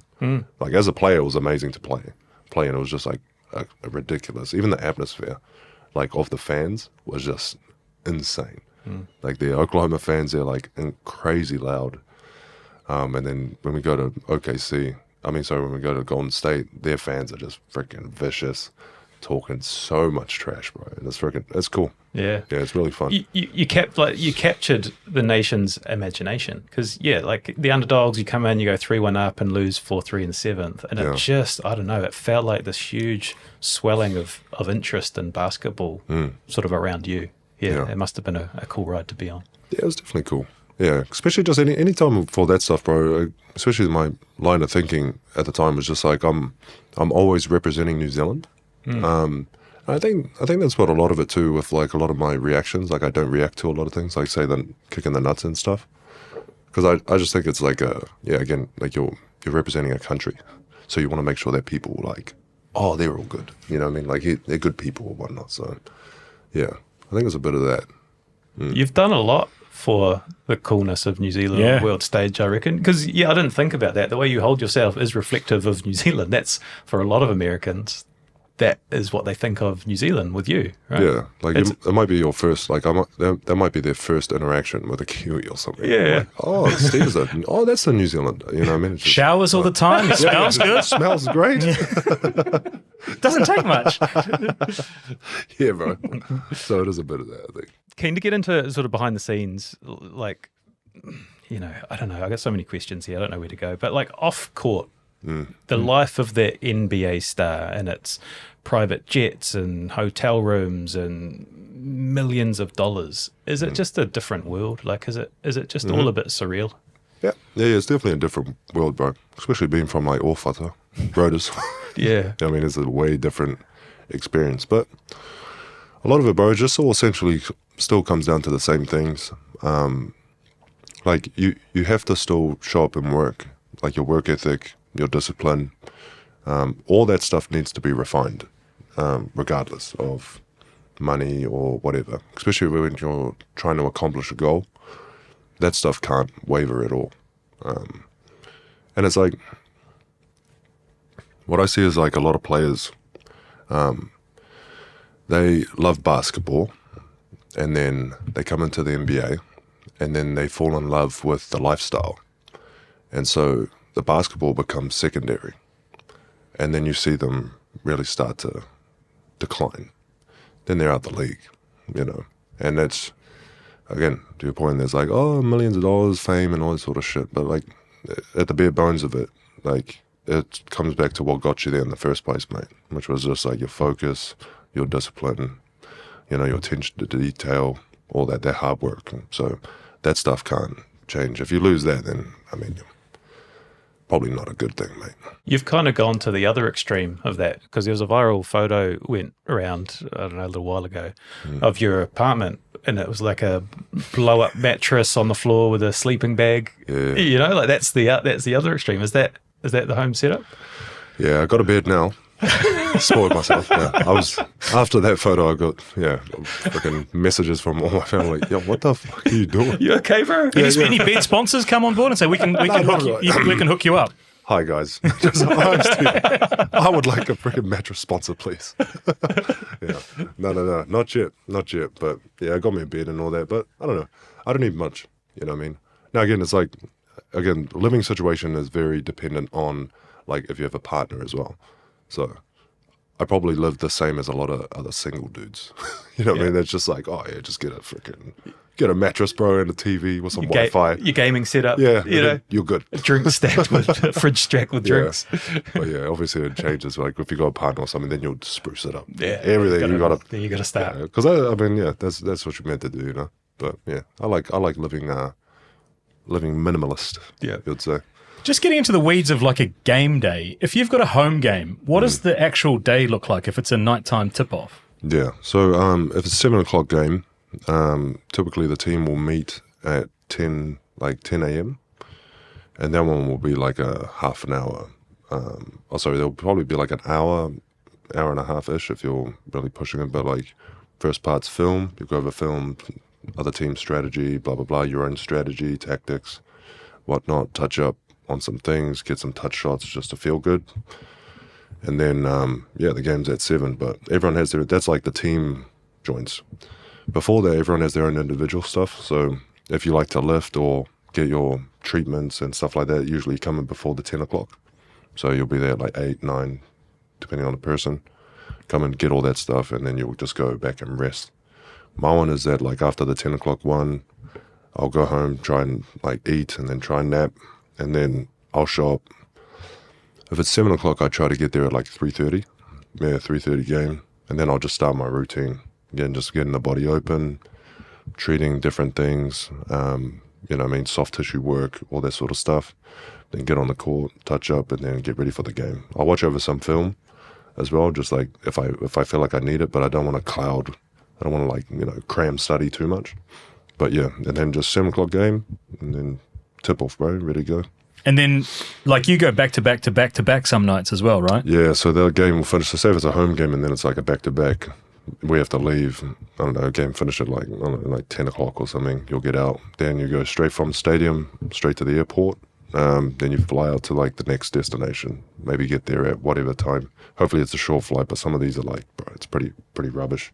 You'll get in at like 2 a.m. or something like this. Then you'll play the next day. Yeah. And when you say touch up, like how many have you got? Like a number of shots that you want to hit, or a number of things that you do personally? Oh, personally, like no, I've done more. My touch ups are not really shooting because I'm not a high volume shooter. You know, man, I might shoot like maybe like 2 shots in a game or something. So like I don't really need to work on that stuff necessarily. Like go too hard on that stuff. It's more like my movement stuff is what I focus on more. Defensive things, touch up on those, maybe the strategy. So I'll start to go through like the foot patterns of what I need to do, blah, blah, blah. That stuff I touch up on more. Do you also like map the bounce of the ball? Because I've heard you get there and you kind of like see where everyone else is shooting and where the ball is likely to go. I think people just complicate it too much, to be honest. They're really trying to like, hey, bro, you have to fucking, you know what I mean? And it's like, I don't know, if you look at like some numbers, basically it's like, okay, if they shoot, just go to the opposite side. Yeah, numbers wise, you'll probably, get some of the rebounds if you just go the opposite of the ball. Like I don't watch people's spin of the ball or anything. I don't care. I genuinely don't care. It's not that. It's just like if I know that they're shooting there, I'm going to stand there. If they're shooting there, I'm going to stand there. It's like, okay. Yeah. Now you could break it down like I'm making it layman's terms, but like if you are trying to like break it down fully,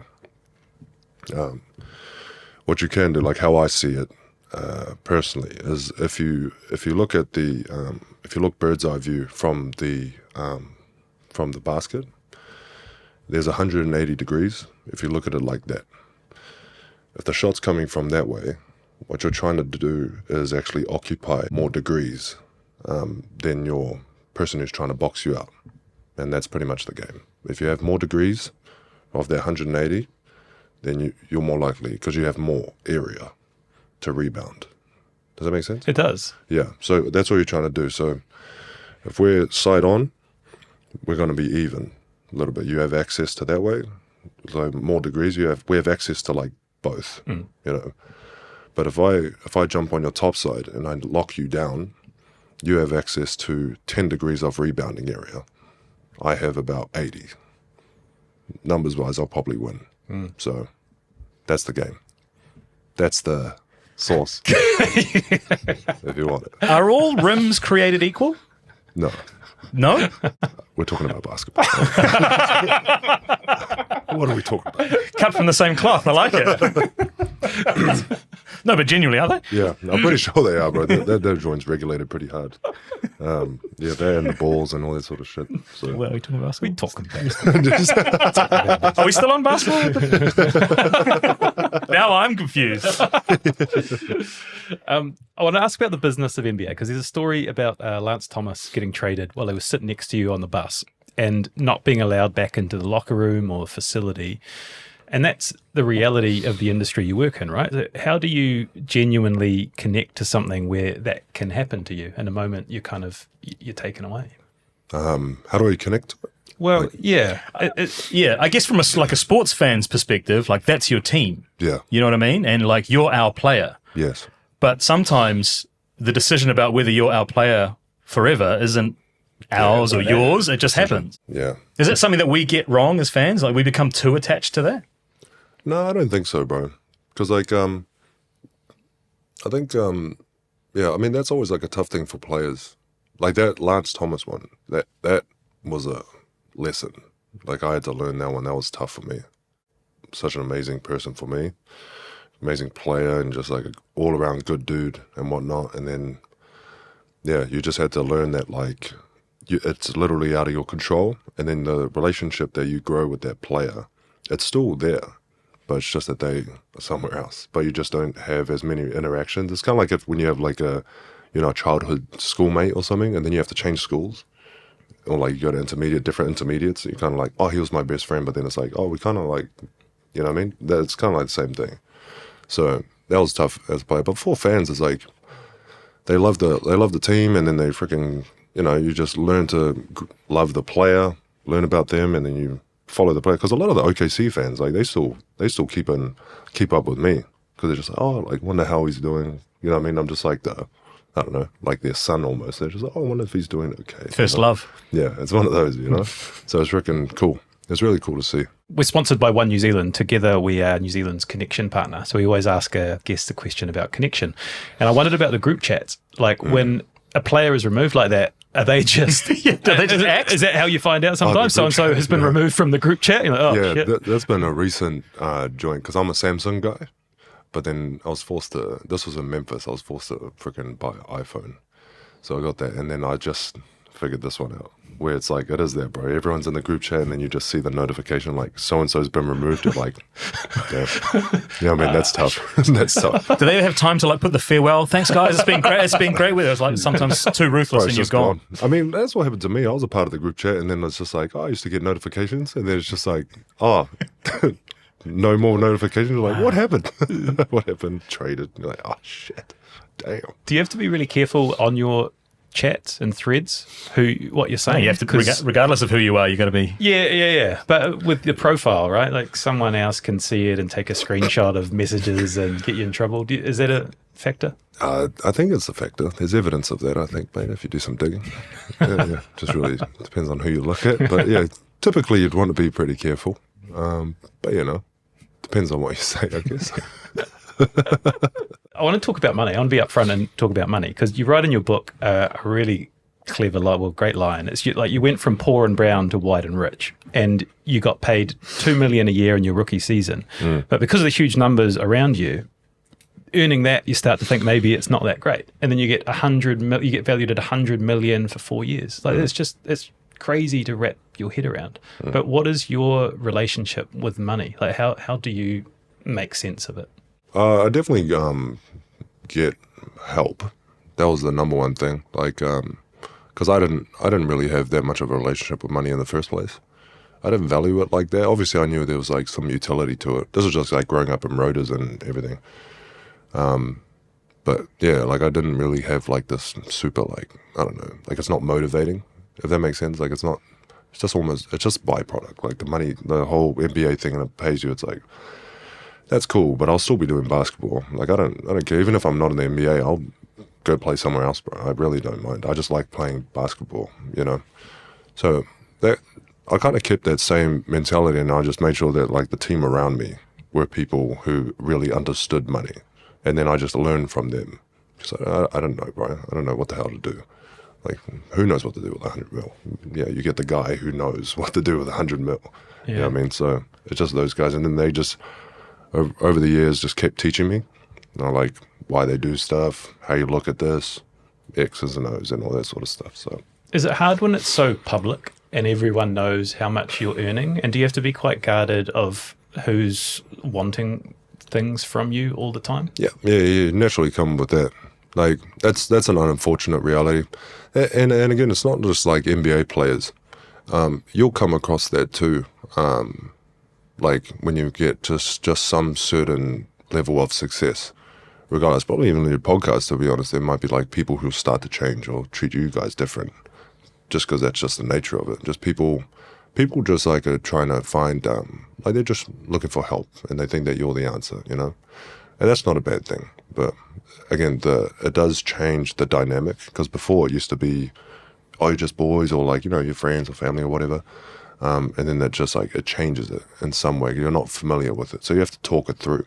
That's the only way you could do, is like talk it through on how to do that. And thankfully for me, a lot of my boys and like even my family, that's just not how they roll at all, which is actually a bit of an issue, because like, you know, especially family, like you want to help out, but they're not letting you help out, especially because you're not like, you know, I'm the youngest of the family. So like in my family, I'm seen as like the little fucking annoying kid, you know. I still am, you know what I mean? That's just how I am. Yeah. Everyone else sees it like, oh, NBA players, like, and them, they're just like, this little fucking, you know, what the fuck? Yeah. So like that dynamic is still there, where they want to, like, you know what I mean?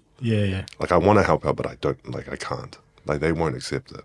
You know what I mean? So it's like, again, you just talk through those things and whatnot. But that's been another thing that I've been like extremely lucky about, because there's a lot of stories where, I don't know, a lot of relationships start to get a bit dicey because of that, you know?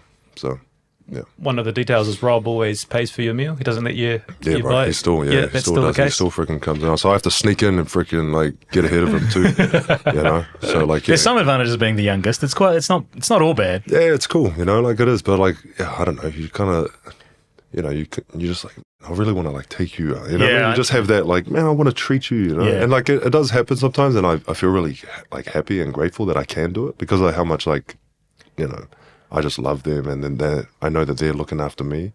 So yeah, whatever way, you know. I've got a section here. It's the Steven Adams brand, and I've got about 8 sort of like little stories that I want to ask you about. 8 fishing hooks in the water. Fishing hooks, See if we catch anything. The first one was when you retired from trash talking.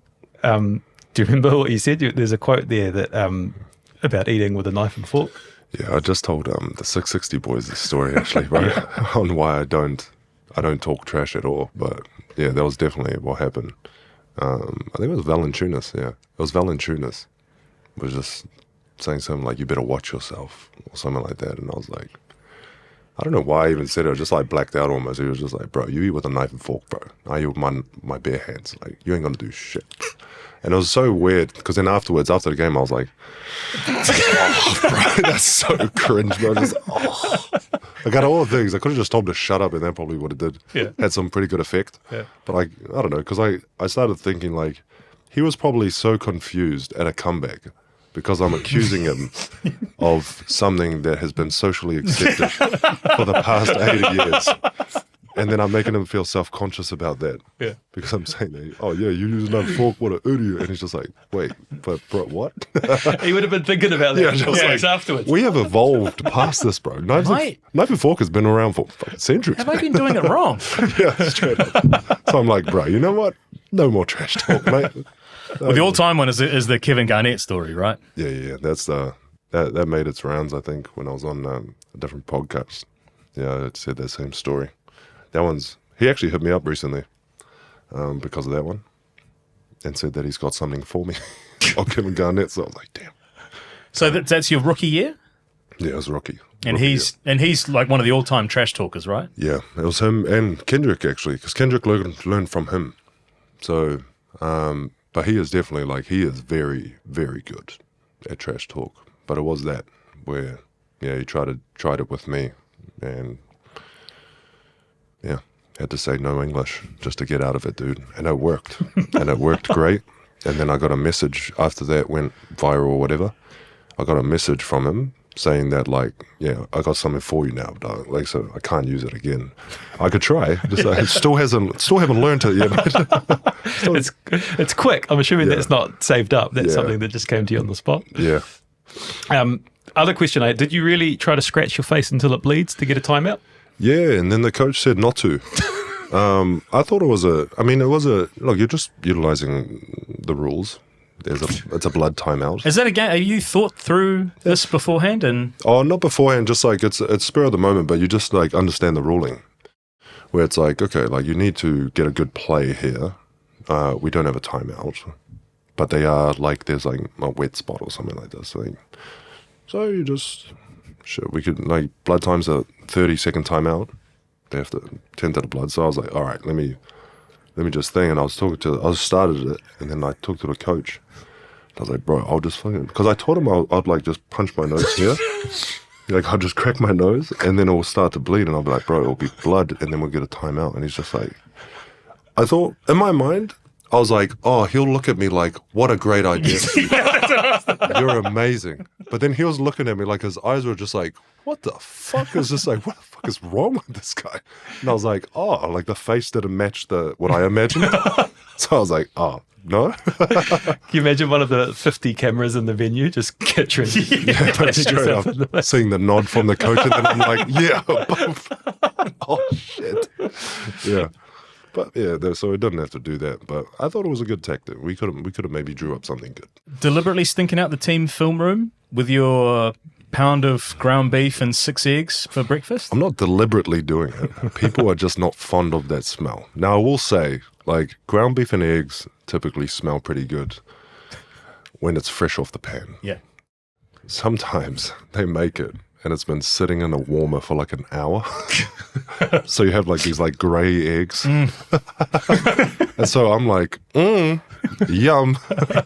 Open that joint up and people are just like, oh my God. Trying to focus and their eyes are like watering. Like, they're just, yeah. It's not, I don't think they miss me in this moment where I'm not with the team right now. They probably don't miss my my eggs. My eggs and ground beef. There's been a lot of chat about like what you like in the weight room, bear crawls. I've heard that you sort of single-handedly brought back the sauna in a few of the teams you're at. Oh, yeah. Are you quite unique in the way that you work out and handle yourself in the gym? I think so. I think I got a unique approach, which is more, it's just more focused around just functionality and efficiency of movement. It's more based around that, not so much about like big numbers and like quote unquote stronger in that sense. And that's been working out for me, my career. So I just stick with that. And then again, it's just like some of these things, like the sauna, like there's a lot of studies around sauna. It's good, blah blah blah. So I just try and just do a lot of those small things. Yeah. Regardless of those, like the sauna one came about, especially the one in Memphis. I just find a sauna a good place to vent. Because like one of the key things that happens is like, dude, like you're kind of shared suffering because the sauna's hot as shit. You know what I mean? So especially like when I'm in there, I just turn it up crazy. You know what I mean? Turn it up, just ramp it up. And so then you start talking with players. You're kind of just melting away their walls that usually you have time to like fabricate some bullshit answer. Like, you know what I mean? You're trying to get to the bottom of something like, yo, why'd you do this in the game? They'll give you like, oh man, like, you know, it's about the team. Yeah, something bullshit. And you're just like, well, come on, dude. And so then when you're in the sauna, they'll just like, fuck, man, I just wanted to score that, bro. You know what I mean? They'll just be a lot more honest right away. And that's fine. You know what I mean? Like, and there's nothing wrong with that, like, whatever it is. But like, yeah, at least you're hitting it right. You know what I mean? Like, okay, he's being upfront. Now you could start to build something from that because it's real. Yeah. You know what I mean? So that was probably one of the better advantages of a sauna. I love that. You've been ranked the undisputed strongest person in the NBA.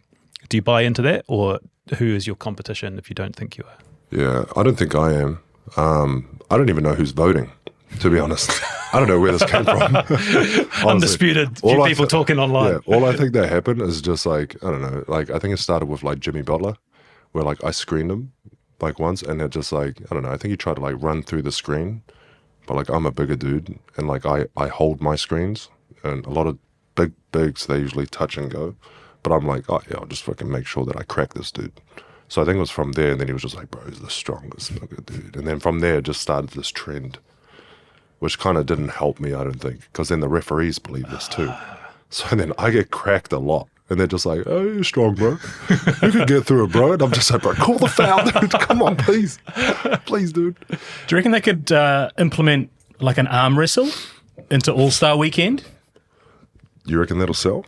Hey, it's a whole thing. Like Dana White did The whole... slap. No, it was a slap one, wasn't it? Power Bring slap. that into the NBA. What do you reckon on All-Star Weekend? 3-point shooting, dunk comp, and then just a little Little arm wrestle? Yeah. Jesus. That'll be fucking, I mean, maybe. dislocated Might work. shoulders everywhere and elbows, but Yeah, that'll be rough, actually. that'll be a problem. That'll be rough. Question on that, because you trained with Dame Val, when you were both at your prime, peak of your powers in Switzerland, I think. Yeah. If you had arm wrestled then, who wins? She would. Yeah? Yeah, she would. That whole thing was like very emasculating, bro. Working out with her was just insane. Was it? Yeah, because I wasn't, because again, I was doing like, functional stuff and like, I played around with some weights and all that. Bro, she was warming up with like my max bench. And I was like, brother, like, oh my days. I was like, all right, whatever, dude. So then I resorted to like trash talk. Thought we retired that. Yeah, I bought Bought it that back? in. Yeah, I bought that in because I was way down. So I was like, you're fat. You eat with a knife and fork. Yes. I was like, damn, bro. But like, yeah, she was an animal, especially there. Like her environment up there was amazing. It was just beautiful. It was Beale, a place called Beale, and that's where like the Olympic facility is. And there was just like her coach, the late coach actually, Saint Pierre or John Pierre. Yeah, John Pierre. Like him, he was freaking amazing. He's just such a warm dude, and their trainings were just super intense. And she is like by far the most disciplined person I've ever come across. Like she's very to the T. Like I have 7 minutes of phone time. I was like, 7 minutes? Like, god damn. Like shit. And that's in like your diary, and I have to drink here, like a protein shake there, blah blah blah. And it was a very to the T. That's crazy. But that's why she's the best. You know what I mean? That's what it takes. And that's why it's like unfamiliar for like maybe a lot of people, because it's just like, yeah, that's what it takes for her. She needs to be, yeah. Has your relationship strengthened as you have that similar ground of being kind of world-class athletes and you've got that common ground? Yeah. There's definitely stuff that you could relate on more, especially just growing up. I think just like growing up in general, from like when I was a kid to like even just, becoming an adult, that alone kind of pushed a better relationship, more of like a respect on what each other does. And then, from there, it's just like, I guess, got me being the NBA and then her, like what you said, just like world athletes or whatever. There's still like a disparity. She's still like by far the best and insane. But there is some, familiarity with like the whole approach and whatnot. And it's really cool to like talk about with your siblings and stuff, Because it's not even just her. There's like other siblings that we talk about this. Even with Lisa, she's on that path. So like she like went into a different phase of like, again, it's all this like micro stuff that people don't, everyday gym goers probably won't even think about. It's like that stuff that is like really interesting because that's where the nuance is, and that stuff is like typically pretty cool to talk about. That's where you operate though, right? Is those little 1%ers or those little small things that you can gain to help your performance. Yeah, for sure. But it's definitely that's where I'm at now of the phase. But then like I think some of the mistake is like some people focus on that stuff and they haven't even done like the 90% of the work yet. Does that make sense? Yeah. It's kind of like how people take like a bunch of supplements and they're expecting like this drastic change, and it's like, oh, you still got to go run, bro. Yeah. Like do the running first. Like, you know what I mean? Do all this stuff first and like work out, and then all the other stuff will come at the end. You know what I mean? Just focus on the 90% of it first. Get all that work done, clean that up, and then you can start to really hone in on the other things. I've got lots of questions about rehab and injury. I want to get through my talking list. Do you grab players' arms or ribs at offensive free throws to test their strength, or are you just messing around? There's sort of video of you sort of doing that. Yeah, sometimes I test their base. So again, I just need to know, like if I'm not really familiar with the player, or I know I'm familiar with the player, I don't know, they might be recovering from, I don't know, some sort of injury a long time ago. I'm not going to try and re-injure them, but I'm just testing to see if they are like basing appropriately. And then based on that is what I'll do. Yeah. Like in terms of a technique or whatever. So they give me feedback based on this, and they don't know it. Yeah. And then I'm like, okay. So like I know that he's like, I touch him and then he overreacts. So it's like, okay, this is like a threatening position for him. So I could bait an overreaction Or if I hit him and then he sinks a bit too much. So there's a weakness there. So instead of like, okay, I just need to push down into that leg and it's going to collapse because it's weak. So that's the feedback. So I just look at that stuff, especially if I don't know them, just test it, get my information or whatever, data, and then go around with the game, and then they wonder why stuff happens, and they're like, what the fuck? And it's like, yeah. It's amazing. Is this something that you just do by yourself, or have people suggested that you do it, or have you learned it from anyone? I mean, it's mainly just comes from like, it's more based in like jiu-jitsu, that line of physical art or whatever you want to call it, just fighting. Because like their stuff is about where are you basing from? Like it's all about base, that whole thing, right? So Megan Trainer. Yeah, huh? Megan Trainer. It's all about that base. Yeah, good man. Yeah. I was thinking it. Yeah. You said it. I said it. I just said it. It just came out. About that base. Yeah, No trouble. It is based in. It's just based in that, and then you got me saying based, dude. I'm gonna avoid it. No, but it is just like, it's just about that. Again, like where are they generating power from, and like can you manipulate it? And then that's all it is. That's fascinating. It's games. Like it's not gamesmanship or the dark arts. It's just, I don't know. I guess it's 12 years of experience and trying to gain those little 1%ers that we're talking about. Yeah, that's all it is, and that's what it just comes down to, bro. But again, a lot of this stuff is like, it was already like the trench work, I call it. It's like that was all done when I first got in the league, because again, there was like bigger dudes, and like they have to find out ways. You can't just keep hitting each other. It's inefficient for both parties, because you're just like, dude, like one, you're gonna get like sore or whatever, but you're using a lot of energy.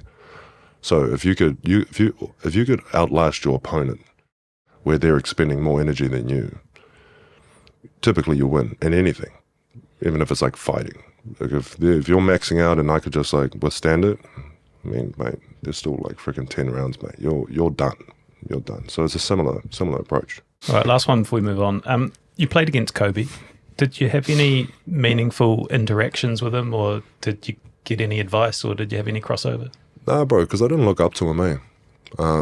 Like I didn't have anything for him. Like in my eyes, I was like, oh, this guy's like a 3-man. He's coming off the screen. Like I was just doing more like of an actual like basketball report.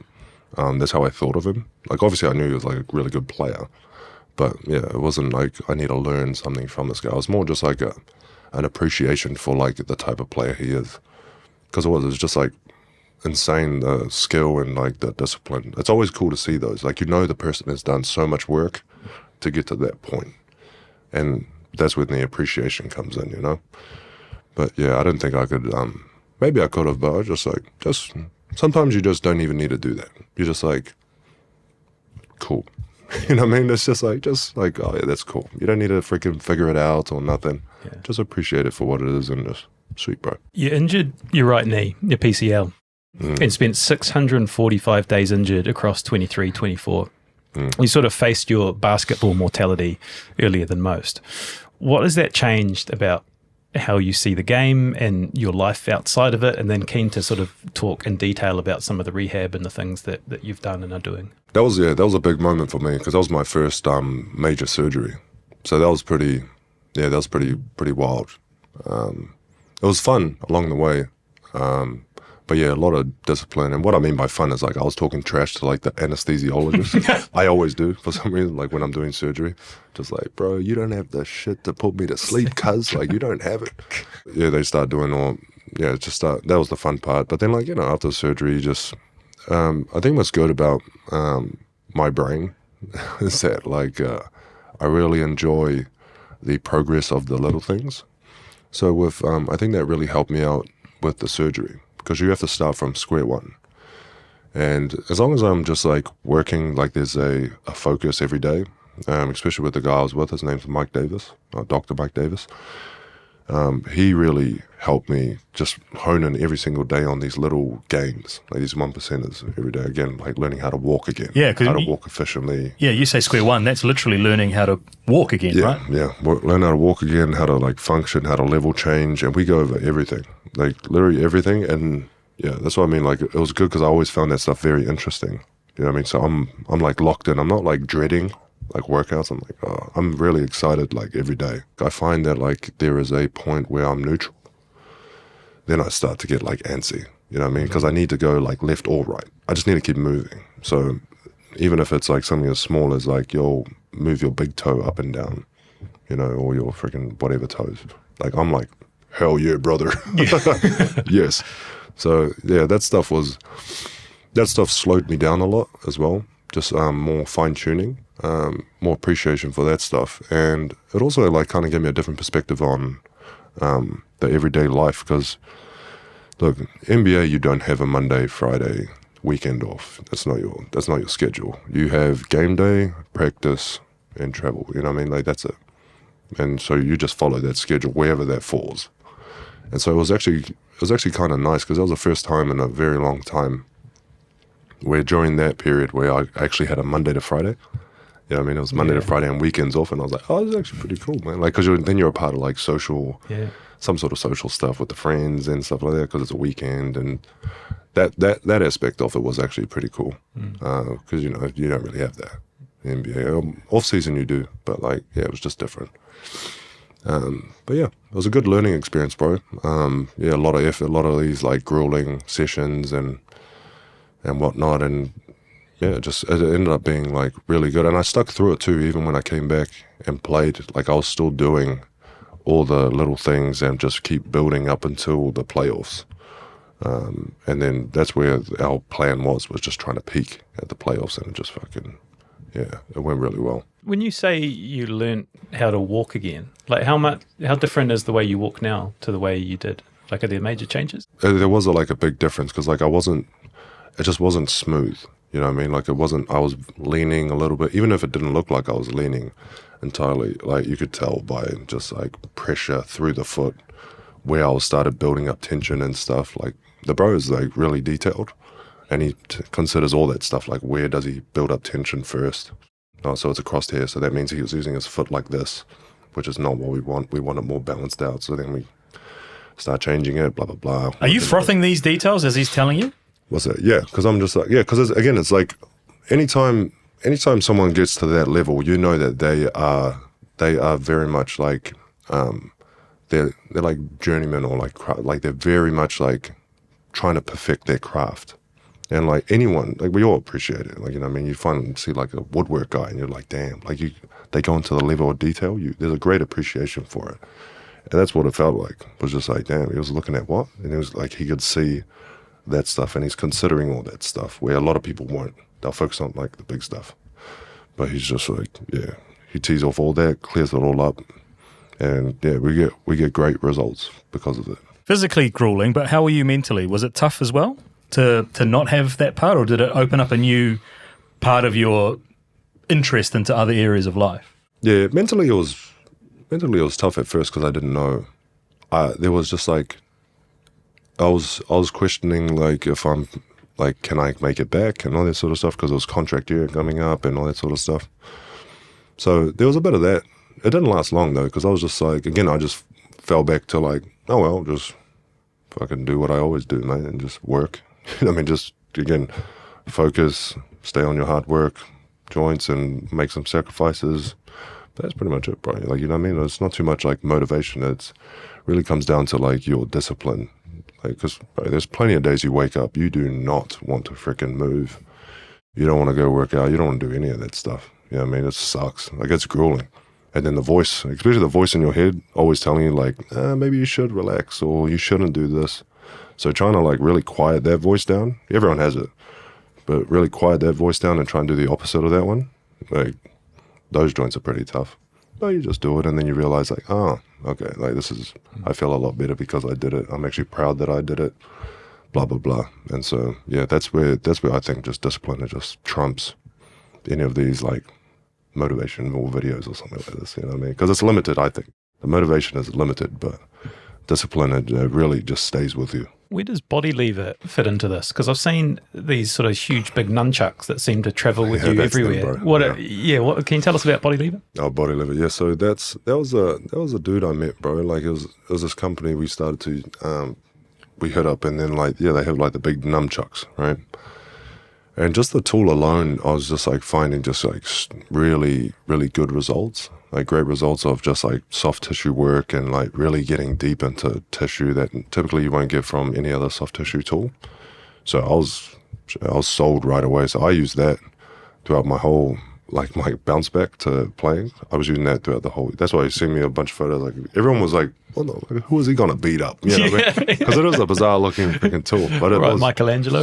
yeah, straight up some like Ninja Turtle joint. But yeah, just like, yeah, I just used it. And then like a lot of the players, they started to like come to me and ask me for the nunchucks. Because I'll just be there and they're like, yo, my calf is tight, bro. Like, can I use your joint? And I was like, oh, and then I'll show them how to hit their calf. And then they'll do it and then just like, oh my God, bro, that feels so much better. And this was just like right before a game. So it's just like, it's not just me. There's been like, it definitely works. There's been like really great results because of it. And it's just, yeah, I just vouch for it because it helped me. I got good results from it and just like, damn, like partnered with them and make sure that people like, yeah, bro, like shit, this shit works, bro. Like you should try it. Like it actually works. Can you get them in New Zealand? Yeah, you can get them in New Zealand, bro. Yeah, just online, just drop shipping. Do you ever operate at 100% now? No. Like physically at 100% as a professional athlete, or are you always managing and? Yeah, it's always managing something. It's always hard to say if you are 100%. Well, because there's one thing. There's like, okay, mentally, are you like 100%? It's like, okay, you could feel that way. Physically, you could be presenting not 100%, you know, but you can't feel that. You're just like so like jacked up, you know what I mean? You hit some smelling salts, mate. You'll be fucking, yeah, I'm 100%. No, you're not. You know what I mean? But like, it just depends. I think I could get close to like, I don't know, just moving the average, how I feel like every day throughout the season. I could probably move that up more because of just, again, my habits and care that I take on my body and whatnot. So I think I'm pretty high, but yeah, I don't think you'll ever reach 100 for anyone. Is there anything else around that sort of injury rehab space that, because it has been a bit of a difficult path. You're injured at the moment. Like, yeah. Is there anything else that you think people don't know or might be interested to share? Yeah, I think it's just like that whole process of just like building back. I think it's just like a good time. You start to learn about yourself more. Like you get introduced to yourself. Because one thing is like, yeah, obviously you have an appreciation for like health. Everyone does, you know what I mean? Like of actually being able to walk and whatnot. But just like, you really start to see like what type of person you are. Because no one else is around. Again, and even when you're with the team, they care about you, but they're not like, no one's really checking up on you like that. You know what I mean? Like they'll be like, oh yeah, like once, I don't know, so often whenever they remember. So you're really on your own. You're kind of isolating yourself. And so then you're like, you have to really be okay with yourself. You know, I think that was pretty interesting for me. Like, okay, like I typically enjoy my own company and whatnot. I'm pretty good by myself. But then there's like learning what type of, what type of discipline do you have? You know what I mean? Again, like how are you, again, that voice, like that was like a real thing, bro. It is actually really tough to not listen to it. Like, bro, you washed, bro. Like, just get out of the freaking league. Like, just give up, bro. You know, there's all that sort of chat. It's really nasty self-chat, you know?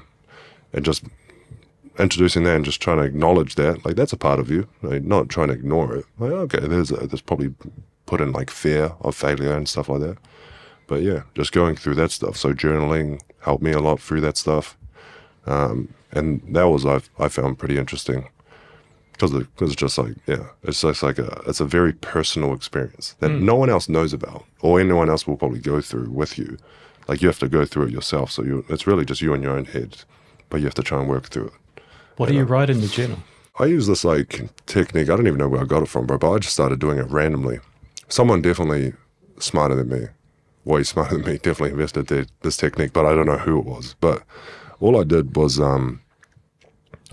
I write down exactly how I feel, and it's just raw emotions. And like whatever it is, the word, bro, I'm just writing it down. Even if it's like not even a fully made sentence, it doesn't even have to make sense.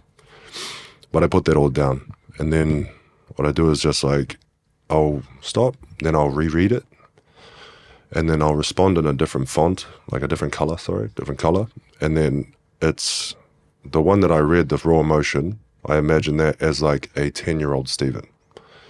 And then my response is an adult Stephen. So then I'll do more of like, okay, this one's like going crazy. Again, that's more like the self-hate, like, oh, you suck and blah, blah, blah. The response is more, hey, bro, I'm actually really proud that you acknowledge this, and that. I understand it's a stressful moment. You're doing a good job. Because it's like I'm giving advice to an actual kid. Because it's something that you actually do. Because a lot of us, we probably would, like if your mate comes to you and asks you for advice, you'll be very, very nice to that person. Same scenario for yourself, you probably won't, because it's just how, I don't know, just how the brain works, I guess.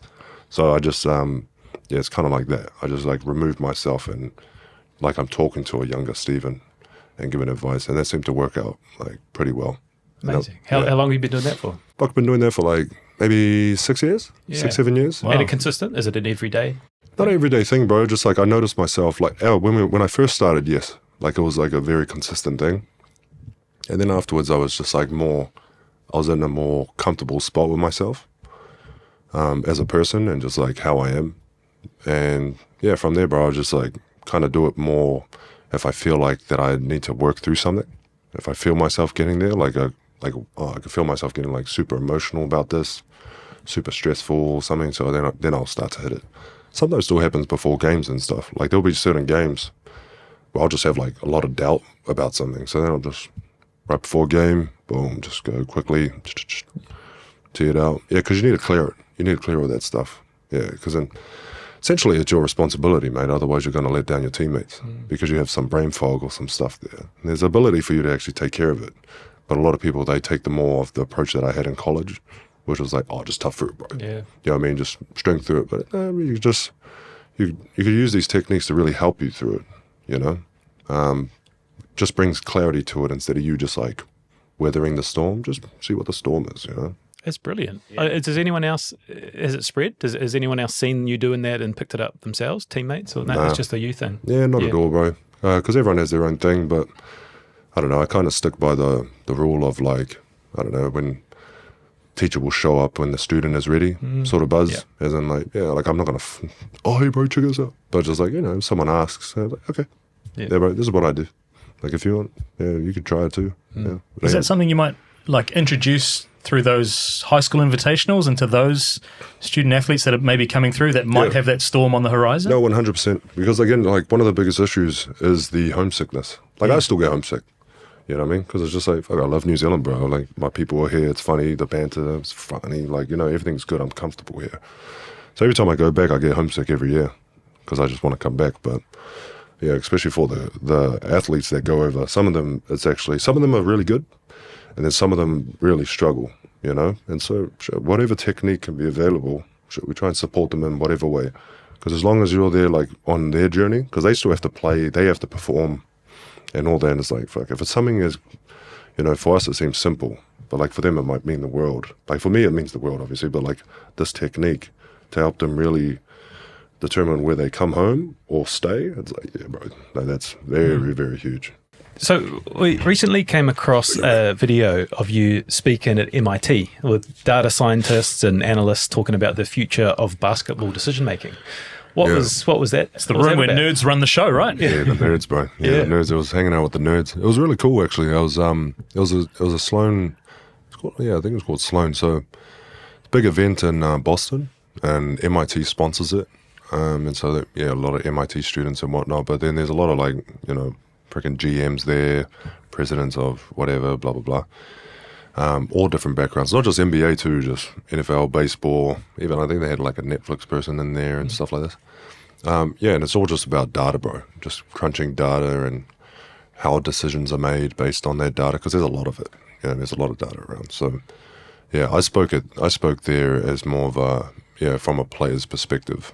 And it was really cool, but like, it's also one of those things that's kind of hard to kind of give what you really feel about it, because it's a panel and there's like this running down clock over there, so you can't say too much. It's not like a podcast setting where you could just like, you really explain stuff. But yeah, it was such a weird thing in that sense, because it's a very complicated thing, but you have to give like somewhat like a vague answer. Yeah. But either way, it was still cool. Because we don't see that side of it too much as players. We get the finished product that's like dumbed down, you know what I mean? Because like you don't need to know a lot of the information. You kind of need to know more about the actions that you need to take as a player. You don't need to know all the numbers, you know what I mean, in that sense. So that was really interesting from that standpoint, talking with a lot of them about it. Yeah, it was really cool. Was it unique for them to get a player's perspective onto that panel? I don't think they get too many players. The other person that was there was Shane Battier. No, he played for a while. He did a really good job, had a good career, but he's always been a nerd. And so, but that always falls into the NBA season. So it's really hard for players to actually be around. Unless you're from Boston maybe and it lines up, you could probably go to one. But I don't think they get players too often because of that reason.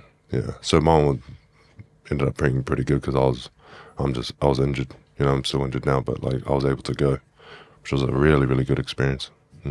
There's a whole nother chapter of Stephen Adams, which I don't think many people know about. So mycelium, worm farms, grass types, regenerative farming, all topics we've heard associated with you, because farming is another one of your passions. Yeah. And if it wasn't for basketball, it might have been dairy farming, and you now own part of Cilia Farming, roughly 500 dairy cows, kiwi fruit and avocado orchard right on the coast near Pukehina, with an emphasis on regenerative practices. So what are you trying to build out there long term? And is it a business or something else? Yeah, it's definitely a business. And we touched on the regenerative stuff. Again, we're trying to be like, you know, trying to just be a part of that community and just see what's out there for it. And like we try and implement some of the systems. Like we've been playing around with different crops and like for just different paddocks. So we have like some, you know, just paddocks that we play around with different things. It's been pretty cool, you know what I mean, doing all that stuff. But then when it comes down to the business side of it, like you have to hit like certain numbers and like, so we just run it as like a normal dairy operation. And, you know, the girls are out there in the paddock. It's not like fucking warehouse stuff. You know, they're out there in the paddock. They get to go frolic around and whatnot. But a lot of it, what helped out with the regenerative piece was halter. So we have halter on the farm. And that joint is amazing, the halter. So it's a collar and you do virtual fencing. And then you could press kind of just press a button and then the girls end up coming to the shed. So you don't have to go round them up. They just go to the shed, right? And it's really cool. Like we had that early on and yeah, met the bro Craig and all that. Craig, it was just freaking awesome, bro. That whole joint. But yeah, what's interesting about halter too is that like what we noticed with the girls is that they don't lose their social structure because there's like the matriarchs of the crew, you know what I mean? And what we found is that like a lot of the girls were actually still at the front of the herd, even though they have a collar, which is like you get an audio cue, and then if they break the line, there's like a shock. But even with that, like they're still very like they follow whatever, but then they still maintain that structure, which typically if you think that it's like doing any harm, like that would probably fail, but it didn't. You know what I mean? So that was really cool because that was reassuring for us because like we want to take care of the girls. We're not trying to fucking like, hey mate. We're trying to like make sure that they're like comfortable, they feel good. So that was really cool. That was interesting to see. And yeah, Halter's doing a really good job with all that. You light up when you talk about this stuff.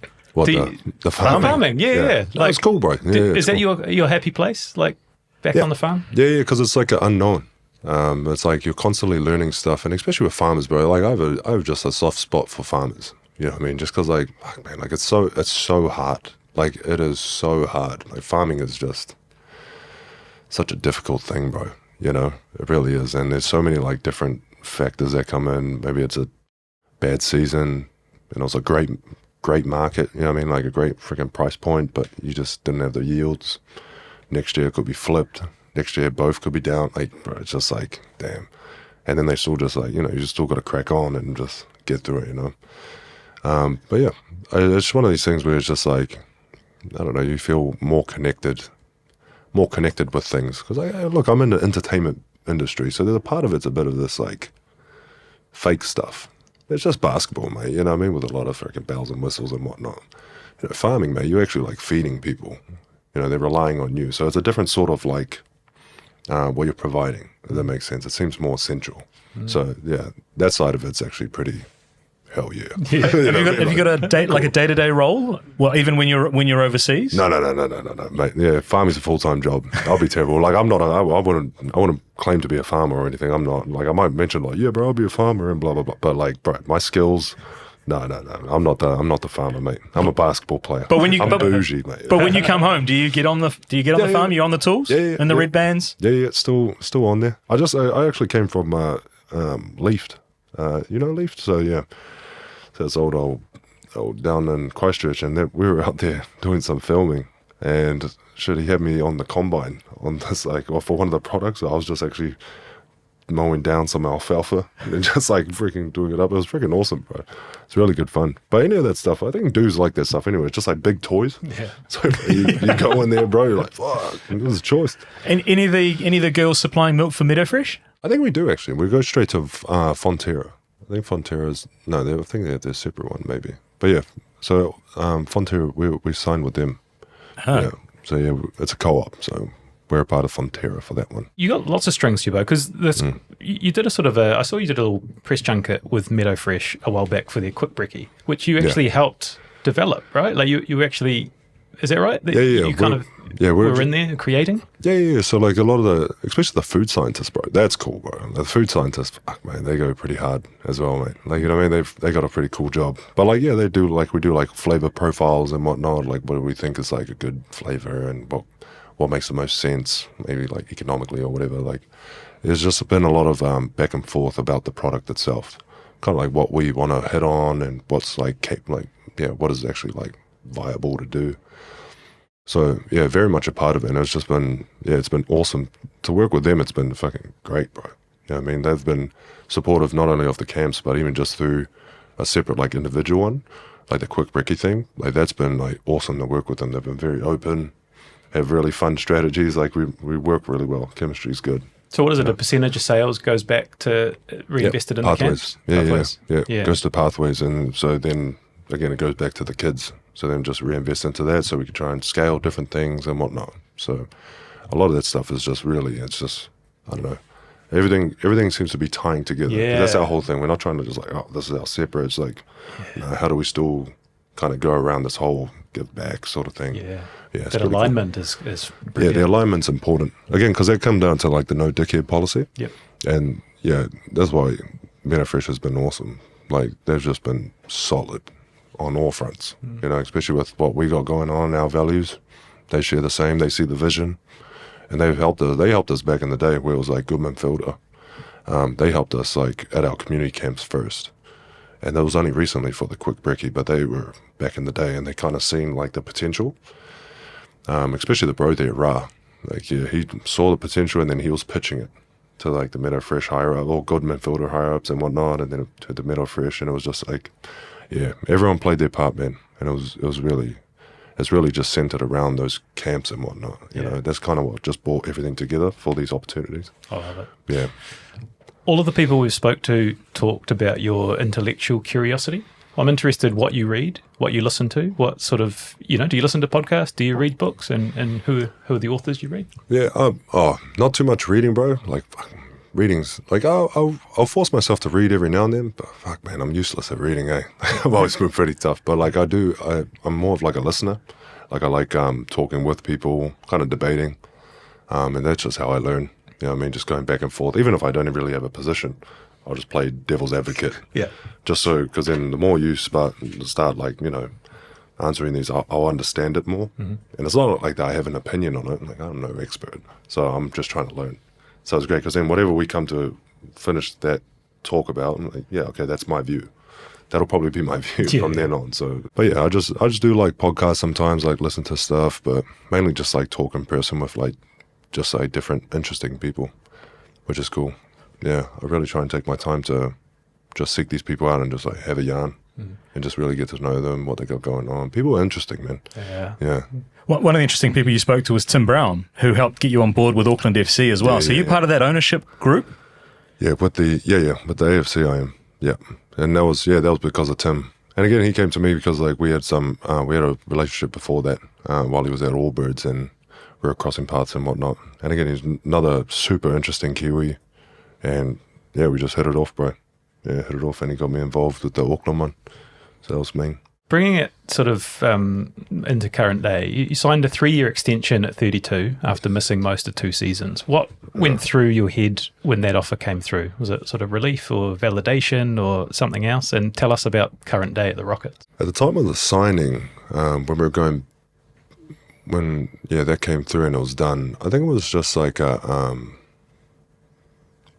wasn't even like a relief or anything like that. I think it was just like one of these like stepping stones, like a moment of just like, you could kind of just like put your head up and kind of just like, this has been really cool. Because then I started reflecting on, again, a lot of the grueling days and like just the approach to the whole rehab itself. A lot of these ups and downs, and mostly think about the downs, and you kind of just like have an appreciation for the amount of teamwork that went into it, but then also just like how you respond personally. So I think it was just a lot of that self-reflection, and appreciative of like that people still value you at that rate, like at that level, So there was a lot of that.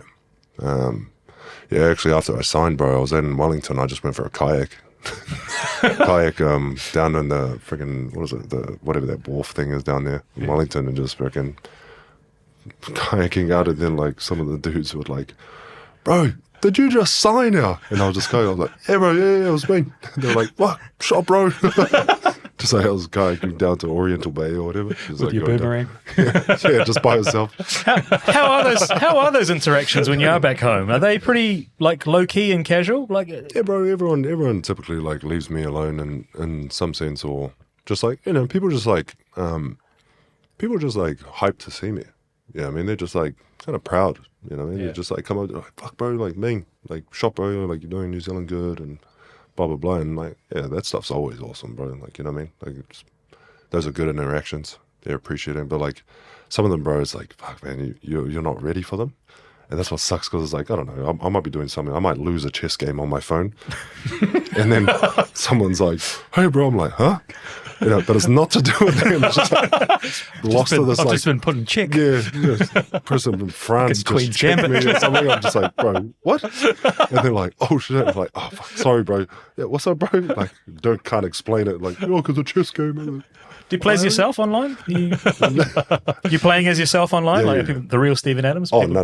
You're just checking. Yeah, I just freaking have some alias. This has been such an epic. I want to bring us on the home straight. How do you think about the future? Will it be in New Zealand? You got the contract with the Rockets, but are you the kind of guy that has a 5-year, 10-year plan? Like, have you got things you want to achieve after basketball?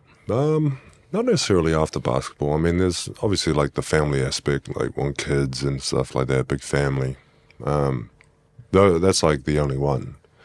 I don't know when that is, like especially with the NBA season and whatnot. And that's, I don't know if it's like in America or New Zealand, but just because I don't know what the job will be. Like I might get offered like, I don't know, say like, hey, can you help out with some team in a different, like a management or a coaching level or something like this. I don't know. But I just figured I'll cross that bridge when it comes. But as of right now, just got a 3-year degree, and then I'm just keeping my options open. So I got obviously all my family's in New Zealand and whatnot, and that's where a lot of my farm is and stuff like that. So I got a lot of ties back here. Yeah, but then there's a few in America as well. So we'll see, bro. Sean Marks has cut a pretty cool path into GM. Yeah, is that something that may be in your future if the opportunity presented itself? Oh, I don't know. He's very smart. He's a very smart dude, knows how to manage, a very good people person. Like he's very skilled in those areas. And he's just like, he's got a great mind for basketball. Yeah, I'm probably not there. Typically I'm more of like a execution guy, and like he's probably more of like a overall strategy guy. So whatever that means. I mean, I just need to know like, this is the strategy, and then I'll try and like optimize it to make sure it like has a good chance of actually working, but we'll see. I'm going to close. I'm actually going to read one of your quotes back to you because it kind of links us back to the start. So you said the ultimate dream is that some of the kids we've helped go through the system, they go on, they get a scholarship, they get a degree, and they come back to New Zealand and help in their own way. I just like to feel like at the end of my career, I helped a lot of players reach a different level that they may not have. Like I've impacted their game or their trajectory in a net positive way. Like that comes across loud and clear. Hey, that's the real. I mean, it's all cool, but what you're giving back and how you're helping the next generation come through Yeah. is just the biggest takeaway. Yeah, exactly. Like, you don't want to be, like, I would love to not be, obviously, like, there'll be another player like me who comes around, you know what I mean, like an NBA player. But the thing is just like, okay, that's just like a very low chance that that'll happen because we don't make many NBA players in New Zealand. Making the NBA is very difficult, you know what I mean? But a lot of it, though, like, if you're, how I think of it is, like, if you're dealing with, like, change of basketball in New Zealand, it's like, yeah, you put them through the program, they go get all the experience in America, get all the knowledge, and they get their degree or whatever, and then they could come back and then they do the same. So then the overall basketball IQs, strategies, whatnot, are being, like, held up around New Zealand by these people who've been through the system. So then the overall, like, skill level of the basketball in New Zealand has gone up, rather than just like, hey, Stephen's great, cool, and then it gets nowhere. You know what I mean? You want this, you want to have a lot of players constantly going through the system, taking advantage of a free degree, by the way, you know, especially now the kids are getting paid in college. Mm. It's a pretty good career path, mate. Yeah. Some of the numbers these kids are getting paid is ridiculous. So like, there's a full thing that they could take advantage of, get paid, I don't know, not only a scholarship, accommodation, might get paid 100, 200, 300K, up to $1 million if you're one of the higher, better players. Like, that's just in college. You know what I mean? You can go through all that and then obviously come back and help New Zealand basketball when you can, you know, whenever the time is right. You know, you give back whenever you feel is necessarily. But I think at the beginning of it, just to show them that you do have a duty to give back, then whenever that is, then it'll come to, you know. Steve, I know you've got a flight to catch. And there's a steak out there that you can have before you leave. But Four steaks. Yeah. I just want to say, going back to the start, like, I don't think I've ever seen Shay so nervous. Yeah, he couldn't I get his apologise words for out. that. This had been, for us, a dream because you've been a dream guest and it has gone better than I ever could have hoped. Like, thank you so much for coming in and sharing so much of your life and story and your time. We know how valuable your time is. I've absolutely loved it. And just really appreciate you coming and spending time with us. Yeah. Thank you, guys. Thank you for having me, bro. I don't think you were nervous, bro.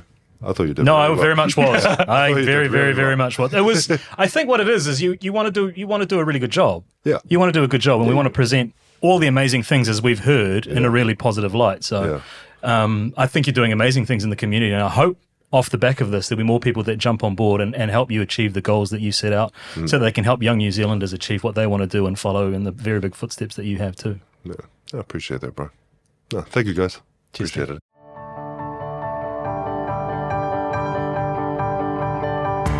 There are people you never want to forget. But people get old, memories fade.